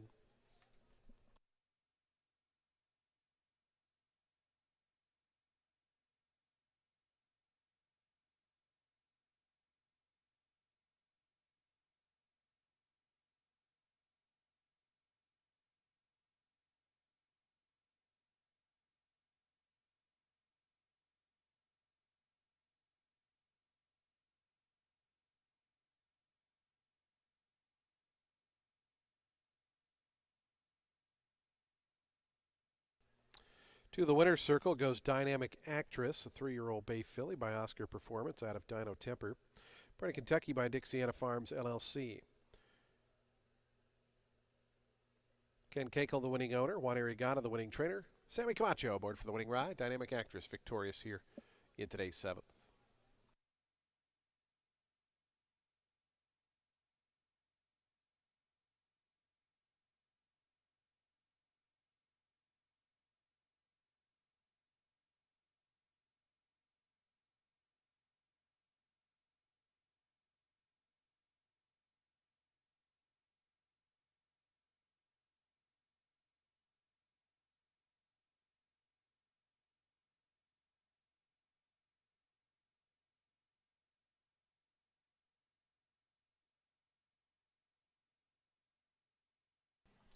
Exacta $4.10. Trifecta $6.50. The dime super is $5.87. Daily double a pair of 9, $6.50. Consolation pick 3, $180. The pick 3, $5.60. And the high five, $1,404.60. 8th race is up next. We're on the main track at 6 furlongs. Scratch numbers 1, 2, and 10. 1, 2, and 10 are scratched. 13 runs. Jockey change on the 5 Lord Barrier. Make the rider Daniel Centeno. Post time for the 8th race. Late double in 19 minutes.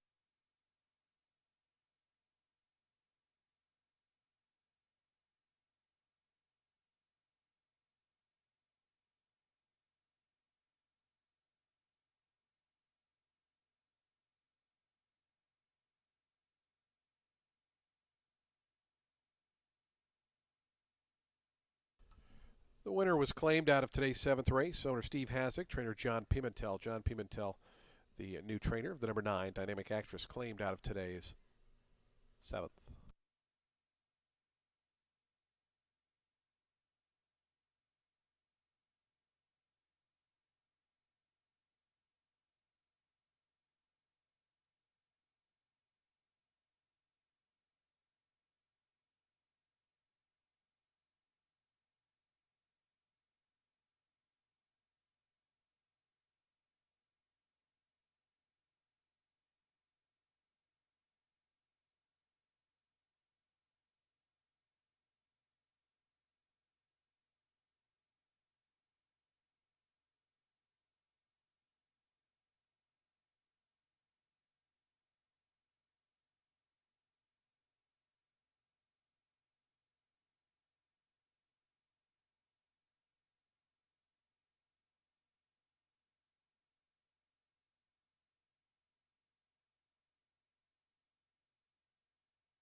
Race 8 is for 3-year-olds and up, which have never won 2 races other than maiden claiming starter or state bred, or which have never won 3 races, or an optional claiming price of $32,000. They'll be going 6 furlongs on the main track. There's obviously a lot of speed in the race. I like the number 11 here. A belief in this living. I think you might be able to take advantage of some hooking and cooking. This boy has been in against horses like Cave Rock, Scotland, and most recently in terms of dirt form, Jackson Traveler. Finished 5 lengths back of that horse in the Zia Sprint. And Jackson Traveler, he went on to win a 4th consecutive score out of there, taking the Fort Bliss with a 91 buyer figure.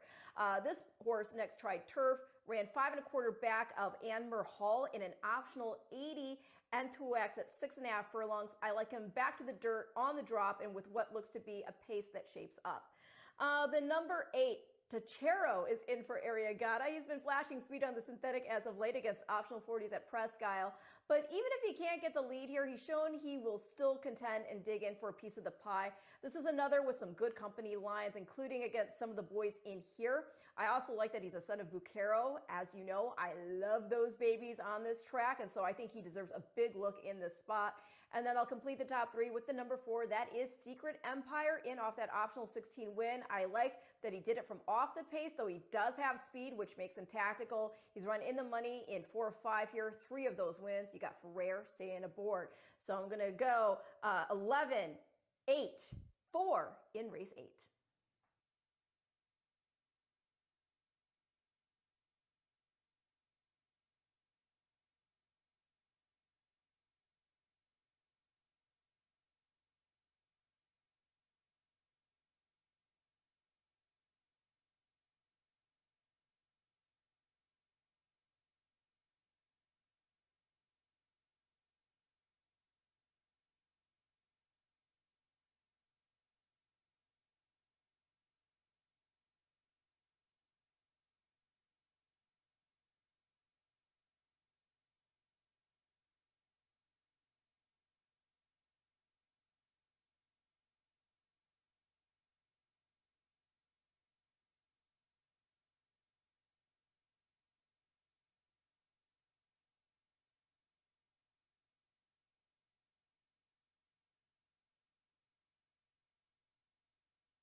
The horses onto the track post sprinting for today's 8th race, a $32,000 allowance optional claiming event. For 3-year-olds and upward, they'll be at 6 furlongs on the fast main track. Scratch 1, 2, and 10. 1, 2, and 10 are scratched. 13 runs off the also eligible list. Jockey change on the 5 Lord Barrier. Make the rider Daniel Centeno. Race 8 offers daily double exacta, trifecta, superfecta, and super high 5 wagering. They'll be at the post in just over 4 minutes. 4 minutes to post time.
Two minutes to post time. Today's 8th race, late doubles in 2 minutes.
The horses are now approaching the starting gate. We're just 1 minute from post time, 1 minute.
And the horses have reached the gate. It's post time. They're lining up for today's 8th race. Started the late daily double.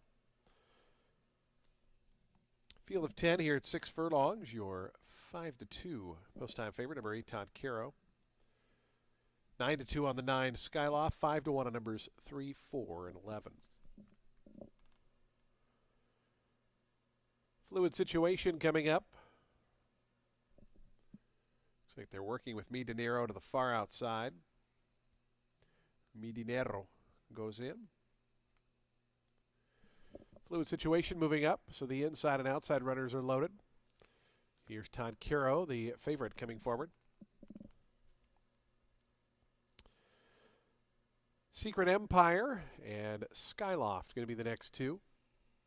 Jose Ferrer in the winning stables colors for trainer Gerald Bennett to gate 4. Lord Barrier coming up. A Belief in This Livin'.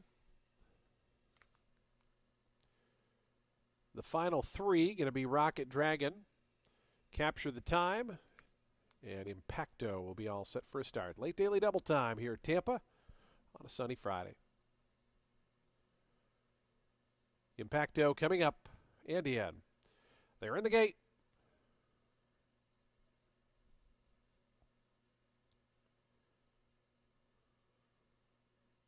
And the race is on. Caught him in a very good line.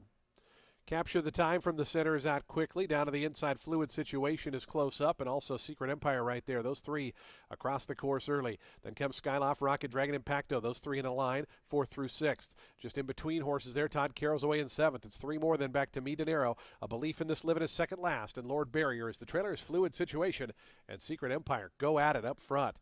Those 2 run to the far turn, 2 lengths ahead of Rocket Dragon. Impacto way out wide has put a nose into 4th. Between horses, Capture the Time 5th, 22.19 seconds. Around that far turn, Secret Empire now goes narrowly to the front. A Fluid Situation. Impacto continues a wide but hopeful journey on the outside. And here's Impacto all the way up to come up and challenge for the lead. Secret Empire, Impacto, those 2, 1-2. Just in behind them, Rocket Dragon going to swing out to the 3 path. Capture the Time, trying to run on. Todd Caro is in and amongst runners, in behind horses. Pulling up there was Lord Barrier on the far turn. Impacto grabs the lead at the 8th pole. Rocket Dragon down the outside. Secret Empire still fighting, but in a tight spot down toward the inside. Also a late run from A Belief in This Livin', who's really charging Impacto. Here's A Belief in This Livin' on the outside. A Belief in This Livin' to get up and win it. Impacto was after that, and Rocket Dragon, Cipriano Gill from off the pace at 7-1.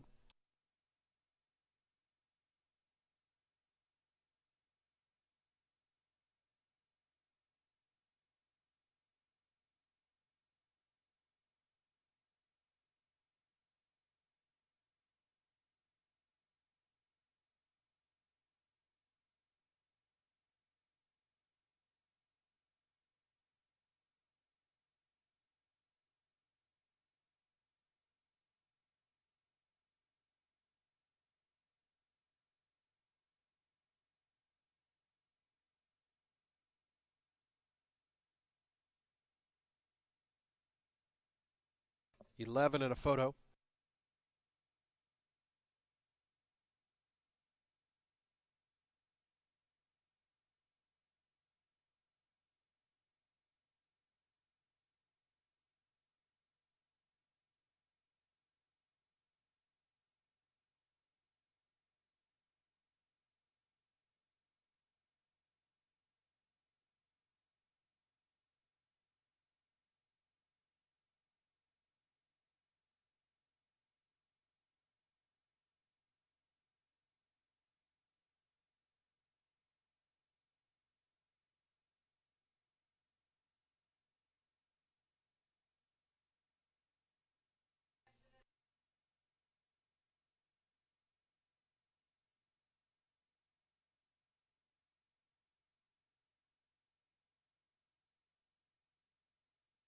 $11, $12, $6, $7, and $9.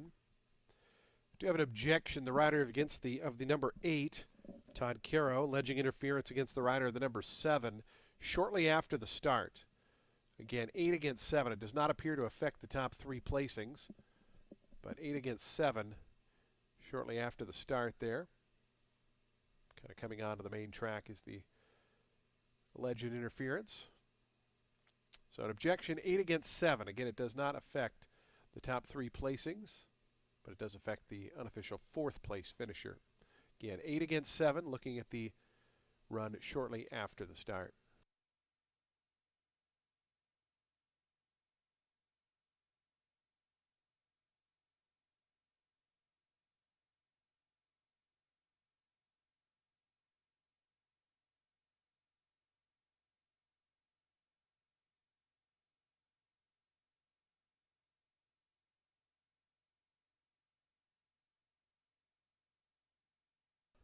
A belief in this living to the winner's circle. 5-year-old Gray Roan horse by Arrowgate out of half AP was bred in Kentucky by Mary Bell Stable LLC. Highfield Investment Group Incorporated, the winning owners. Craig Smith, the winning trainer. Cipriano Gill, another win for today's card for Sippy Gill, as Belief in Living goes to the winner's circle. Again, this race is subject to a objection, 8 against 7 shortly after the start.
Again, this race is subject to an inquiry and objection here. Stewart's looking at the run shortly after the start.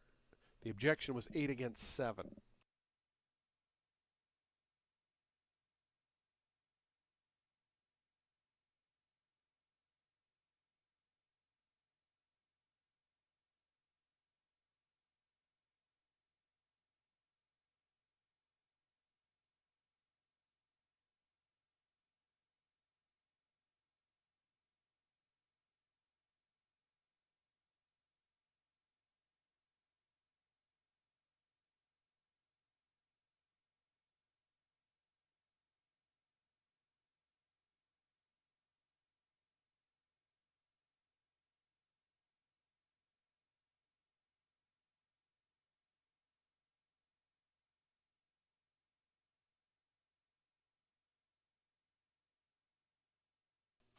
Do take note, we do have a disqualification for interference shortly after the start, coming onto the main course from the chute. Number 7, Capture the Time, has been disqualified from 4th and placed 8th behind the number 8 for interference against that rival coming out of the starting point and shortly onto the backstretch. So the new order finish 11, 12, 6, 9, and 13. And the stewards ruling that the number 7 came out into the path of the number 8, causing that one to nearly clip heels, and a disqualification. has been made in the 7 from 4th to 8th. So the new order finish 11, 12, 6, 9, 13.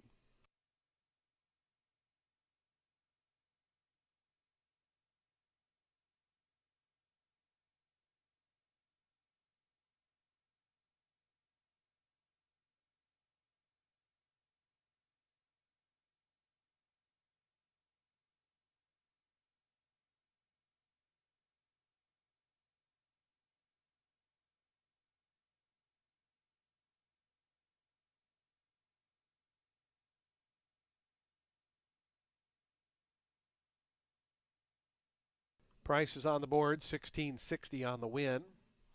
The exact is $73, trifecta $362.50, the dime super $479.80. Nobody had the super high 5, so we're going to carry over $942.35 in the high 5 to the ninth and final. Pick 3, $50.35. Today's ninth race is just 18 minutes away at 4:37 p.m. or 4:39 p.m. rather. Sorry. The maiden special weight ninth race, scratch 2, 4, and 5. 2, 4, and 5 are scratched. The 11 draws in. Jock change on the 1D Rembrandt, make the rider Richard Mitchell. Race 9 will close out the card in just 17 minutes. We will, coming up shortly, have replays of the disqualification for you to view, and those will be coming up in just a moment.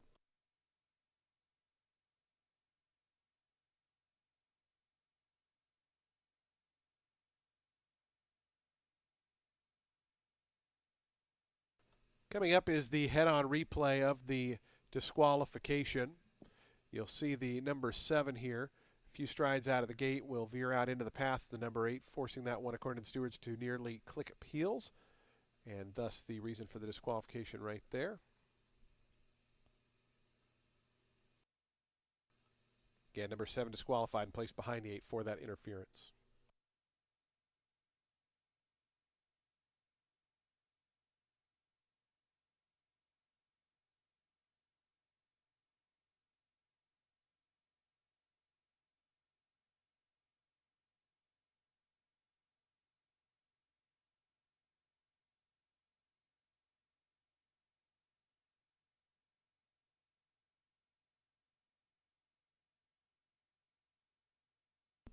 Did have a claim in there. Number 8, Todd Carroll, was claimed, and a two-way shake goes to Rose of Rumson Racing, LLC. Dennis Ward, the new trainer.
Race 9 closes out today's card with the main special weight 4-2-year-old set at a mile on the turf. The 10 is going to be making a second career start for Graham Motion. I would just draw a line completely through the first one.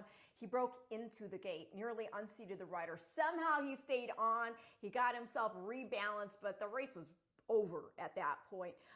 This horse is bred impeccably. He's a half-brother to Group 3 winner, Group 1 place Ical. He's by Dubaoui. He's out of Diamond Fields. That's a Group 3 winning, multiple Grade 2 place daughter of Fastnet Rock and a half-sister to Irish Derby winner Latrobe. She's also a half-sister to stakes winner, multiple Group 1 place Pink Dogwood, who was second in the Epsom and Irish Oaks, as well as the Pretty Polly. This is also the family of Breeders' Cup Juvenile Fillies Turf champion, newspaper of record, whose 2 foals to race are both stakes winners. So yeah, gonna go there. The 7, Brooklyn Styles, is in for Miguel Clement, has shown a lot of ability in the 4 starts he's had. All 3 of the turf races were against solid maiden special weight fields. They tried blinkers in the synthetic start. They kept them on when they went back to the grass, but those are off today as he's now going to stretch around 2 turns for the first time. He's got the pedigree to do it as well. I know Munnings was fast, but Mom, responsible for love. She was a stakes winning router and just 3/4 of a length shy of being a Grade 1 winner, going 1.25 miles in the Rodeo Drive. So even with the blinkers coming off, we could see Camacho get this boy forwardly placed, maybe let the 9 go and then relax into rhythm to go the distance. And then the 1, De Rembrandt, is in for Dauber, son of multiple Group 1 winning sprinter Caravaggio out of Tap Tap Taparoo by Tappet. She was a sprinter too, but Tappet could still impart some stamina here. The grandma is Silver Screamer by Turf Mile champ Cozine. She was a multiple stakes winner, one of those a Grade 3 on turf, going 8.5 furlongs. So I'm going to go 10-7-1 in race 9, and I'll see you back here tomorrow.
The horses onto the track post sprinting for today's ninth and finals. We get set to close out day number 10 of the season.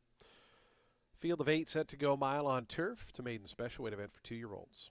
Scratch 2, 4, and 5. 2, 4, and 5 are scratched. The 11 does draw in and will run.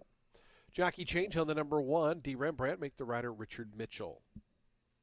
Race 9 offers exacta, trifecta, superfecta, and super high 5 wagering. They'll be at the post in just 5 minutes. 5 minutes to post time.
Two minutes to post time. Today's ninth and final in 2 minutes.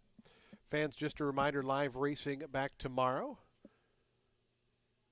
A Saturday card set to get underway just after 12 noon tomorrow. Simulcasting continues downstairs on the first floor. Of course, poker at Silk's Poker Room on the third floor. Don't forget happy hour special starting at 5 at Silk's and Legends on floors 3 and 2 respectively. There we go.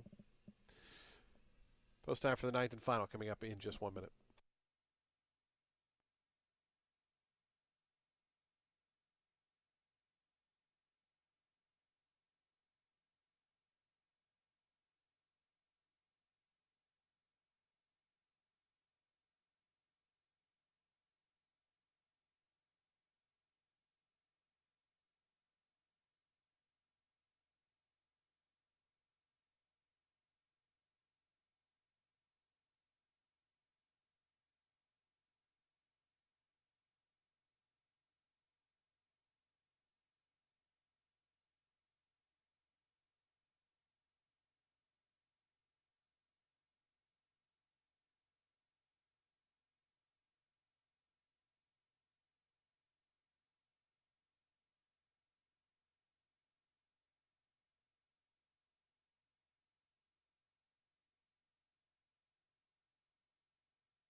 1 minute to post time. The horse is onto the turf course, approaching the starting gate. 1 minute.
And the horses have reached the gate. It's post time. They're lining up now for today's ninth and finals. We get set to close out day number 10 of the season.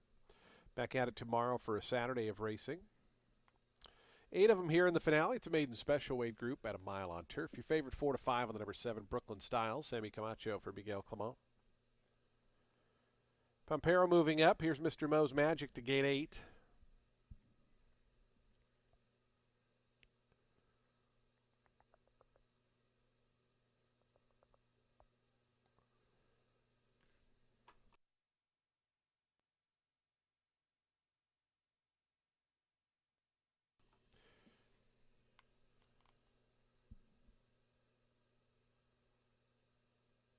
Mr. Mo's Magic still not quite in.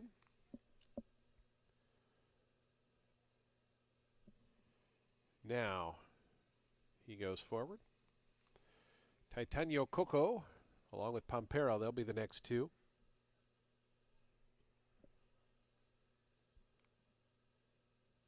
Lesotho Promise and Chingu to gate 6. Chingu at 8 to 1.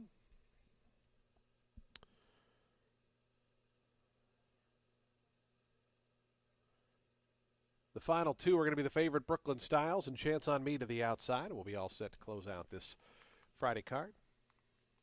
3 to 5 Brooklyn Styles, 2 to 1 Lesotho Promise, then out to 5 to 1 Mr. Mo's Magic. Your third choice is Chingu, still not in yet. They've opened the front of the stall for that runner. As he now inches forward and goes in. Brooklyn Styles, Chance on Me, the final two. Ready to close the show here on a Friday, back at it tomorrow. They're in the gate. And the race is on. Mr. Mo's Magic a little hesitant at the start. Titanio Coco, flashing speed. Pampero, Brooklyn Styles in between horses. And down at the fence comes D. Rembrandt as they come out of the chute and onto the main course. D. Rembrandt, Richard Mitchell going to send that one up to poke ahead in front of Pampero, Titanio Coco. And those three are going hard at it as they run to that turn. Meanwhile, Brooklyn Styles, the favorite, going to sit back there in fourth and watch them do hard work as they go toward that 6 furlong marker. Chance on Me's up from the outside in the 5th spot. Lesotho Promise is 6. 2 more back to Mr. Mo's Magic. And Chingu's not being persevered with. Is being eased at the back of the field. Number 6, Chingu, is being eased at the back of the field. So they run onto the backstretch with 5 furlongs left to go. Titanio Coco opening up here by 4 lengths. Steve Rembrandt going to let that one run off on the lead. Back in third is Pampero. It's another break of a length and a half to Brooklyn Styles. Chance on Me is after that in those bright green colors. Then comes Lesotho Promise. And Mr. Mo's Magic. Again, Chingu was pulled up there, still galloping on the backstretch. 22 seconds flat was the opening quarter, 46 and 4 for the opening half mile. Long shot Titanio Coco still in front. The lead is 4 lengths to D. Rembrandt. Pampero on the outside. Brooklyn Styles having a tap on the brakes there as the favorite. Meanwhile, Lesotho Promise, Mr. Mo's Magic trying to launch up on the outside. As they're closing in on Titanio Coco, that lead is gone. Titanio Coco they blasted past that rival. Mr. Mo's Magic, Lesotho Promise. Brooklyn Styles got stymied behind that stopping front runner, is back third, but giving a 5-length head start to Mr. Mo's Magic, who's into the stretch by the 3/16 pole, length and a half in front of Lesotho Promise. Brooklyn Styles still has a furlong to make up these 4.5 lengths. Mr. Mo's Magic clear though. Mr. Mo's Magic now in front 3.5. Lesotho Promise, Brooklyn Styles up the inside. Mr. Mo's Magic, Jose Ferrer to win it. Brooklyn Styles got flying late. He ended up finishing second. Lesotho Promise was third. It was 30-something lengths back to D. Rembrandt, who finished fourth.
Eight, 7, 10, and 1.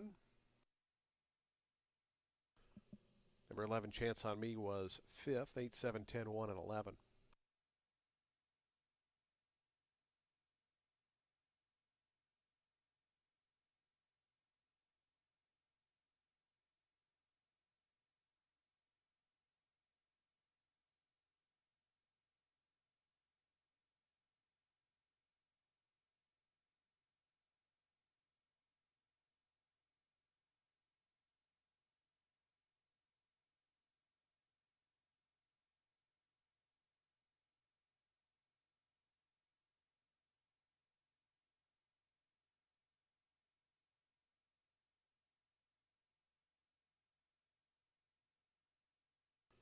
Stewards have posted the inquiry sign. They're looking at the run around the second turn. Again, looking at the run around the middle of the turn. So Stewards inquiry, general Stewards inquiry into the run around the middle of the turn. Please hold all tickets.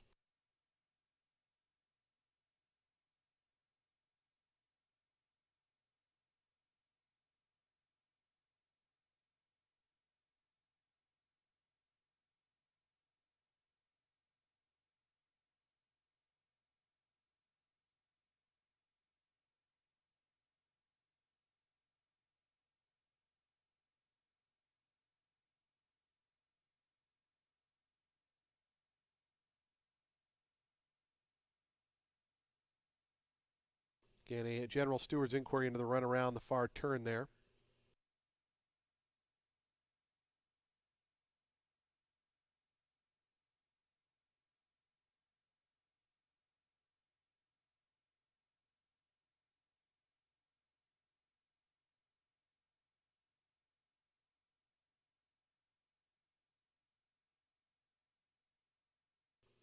Again, the steward's looking at some contact there around that far turn. Steward's inquiry, please hold all tickets.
Again, this race is subject to a steward's inquiry. Please hold all tickets.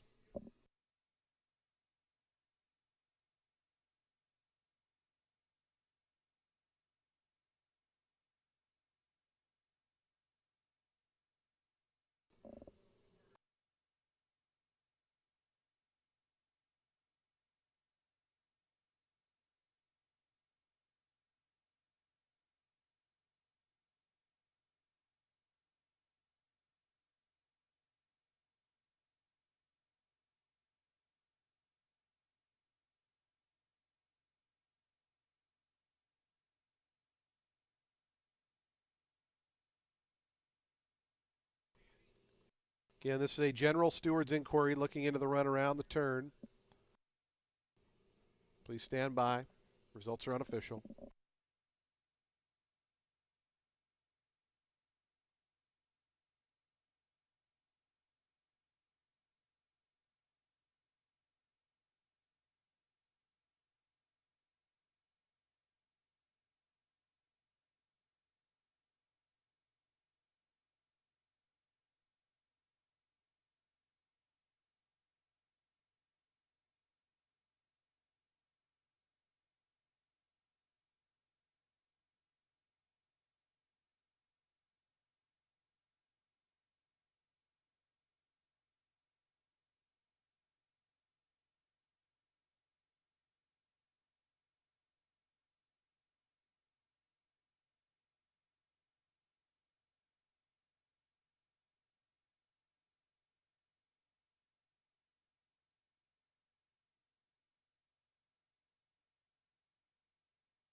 Fans, do take note for interference around the far turn. Number 1, D. Rembrandt, has been disqualified from 4th and placed 6th behind the number 3. The top 3 finishers will be unchanged, but the number 1, D. Rembrandt, for interference against the 3 around the far turn, has been disqualified from 4th and placed 6th behind the 3. So the new order of finish will be 8, 7, 10, 11, 3 in today's 9th race. Again, number 1, D. Rembrandt, will be disqualified from 4th and placed 6th behind the 3 horse for interference against that rival around the far turn. Again, the top 3 placings are unaffected, but the number 1 disqualified from 4th and placed 6th. So there's your new order of finish: 8, 7, 10, 11, and 3. Stewards ruling the number 1 came out into the path of the 3, bumping that rival and causing things to get tight there around the far turn. We will have the replays coming up shortly of that disqualification. That will be after prices are posted.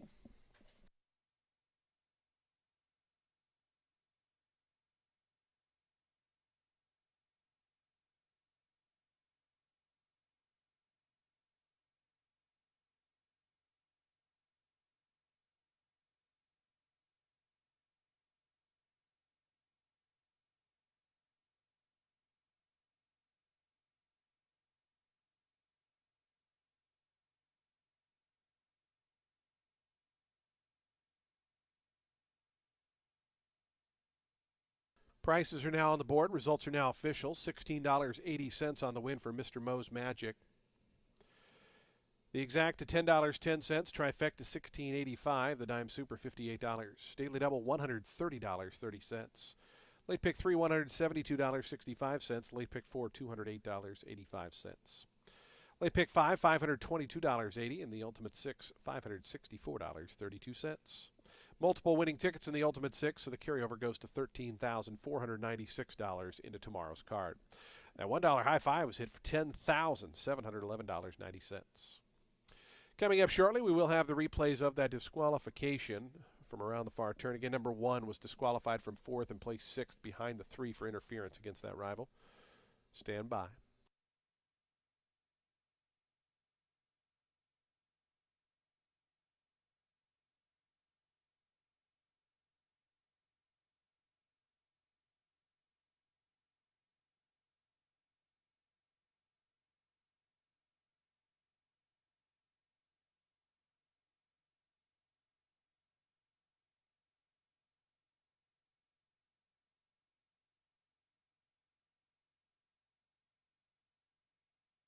Coming up will be the quarter pole shot from the quarter pole camera.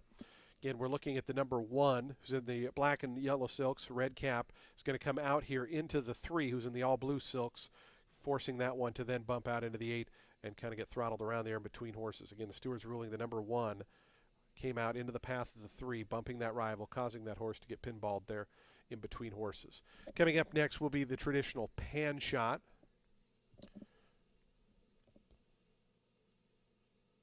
Here is the pan, again, number 1 coming out into the path of the 3, causing that one to get stuck in between horses and bump there. So again, a disqualification from 4th to 6th for the number 1, D. Rembrandt. Folks, that does close out the show for live racing this afternoon here at Tampa Bay Downs. We thank you for joining us on this Friday. Hope you make plans to join us tomorrow when live racing returns. Simulcasting continues downstairs on the first floor. Of course, poker at Silk's Poker Room on the 3rd floor of our facility. When you drive home, please do so safely, and we look forward to seeing you back tomorrow. Good night, everyone. From Tampa.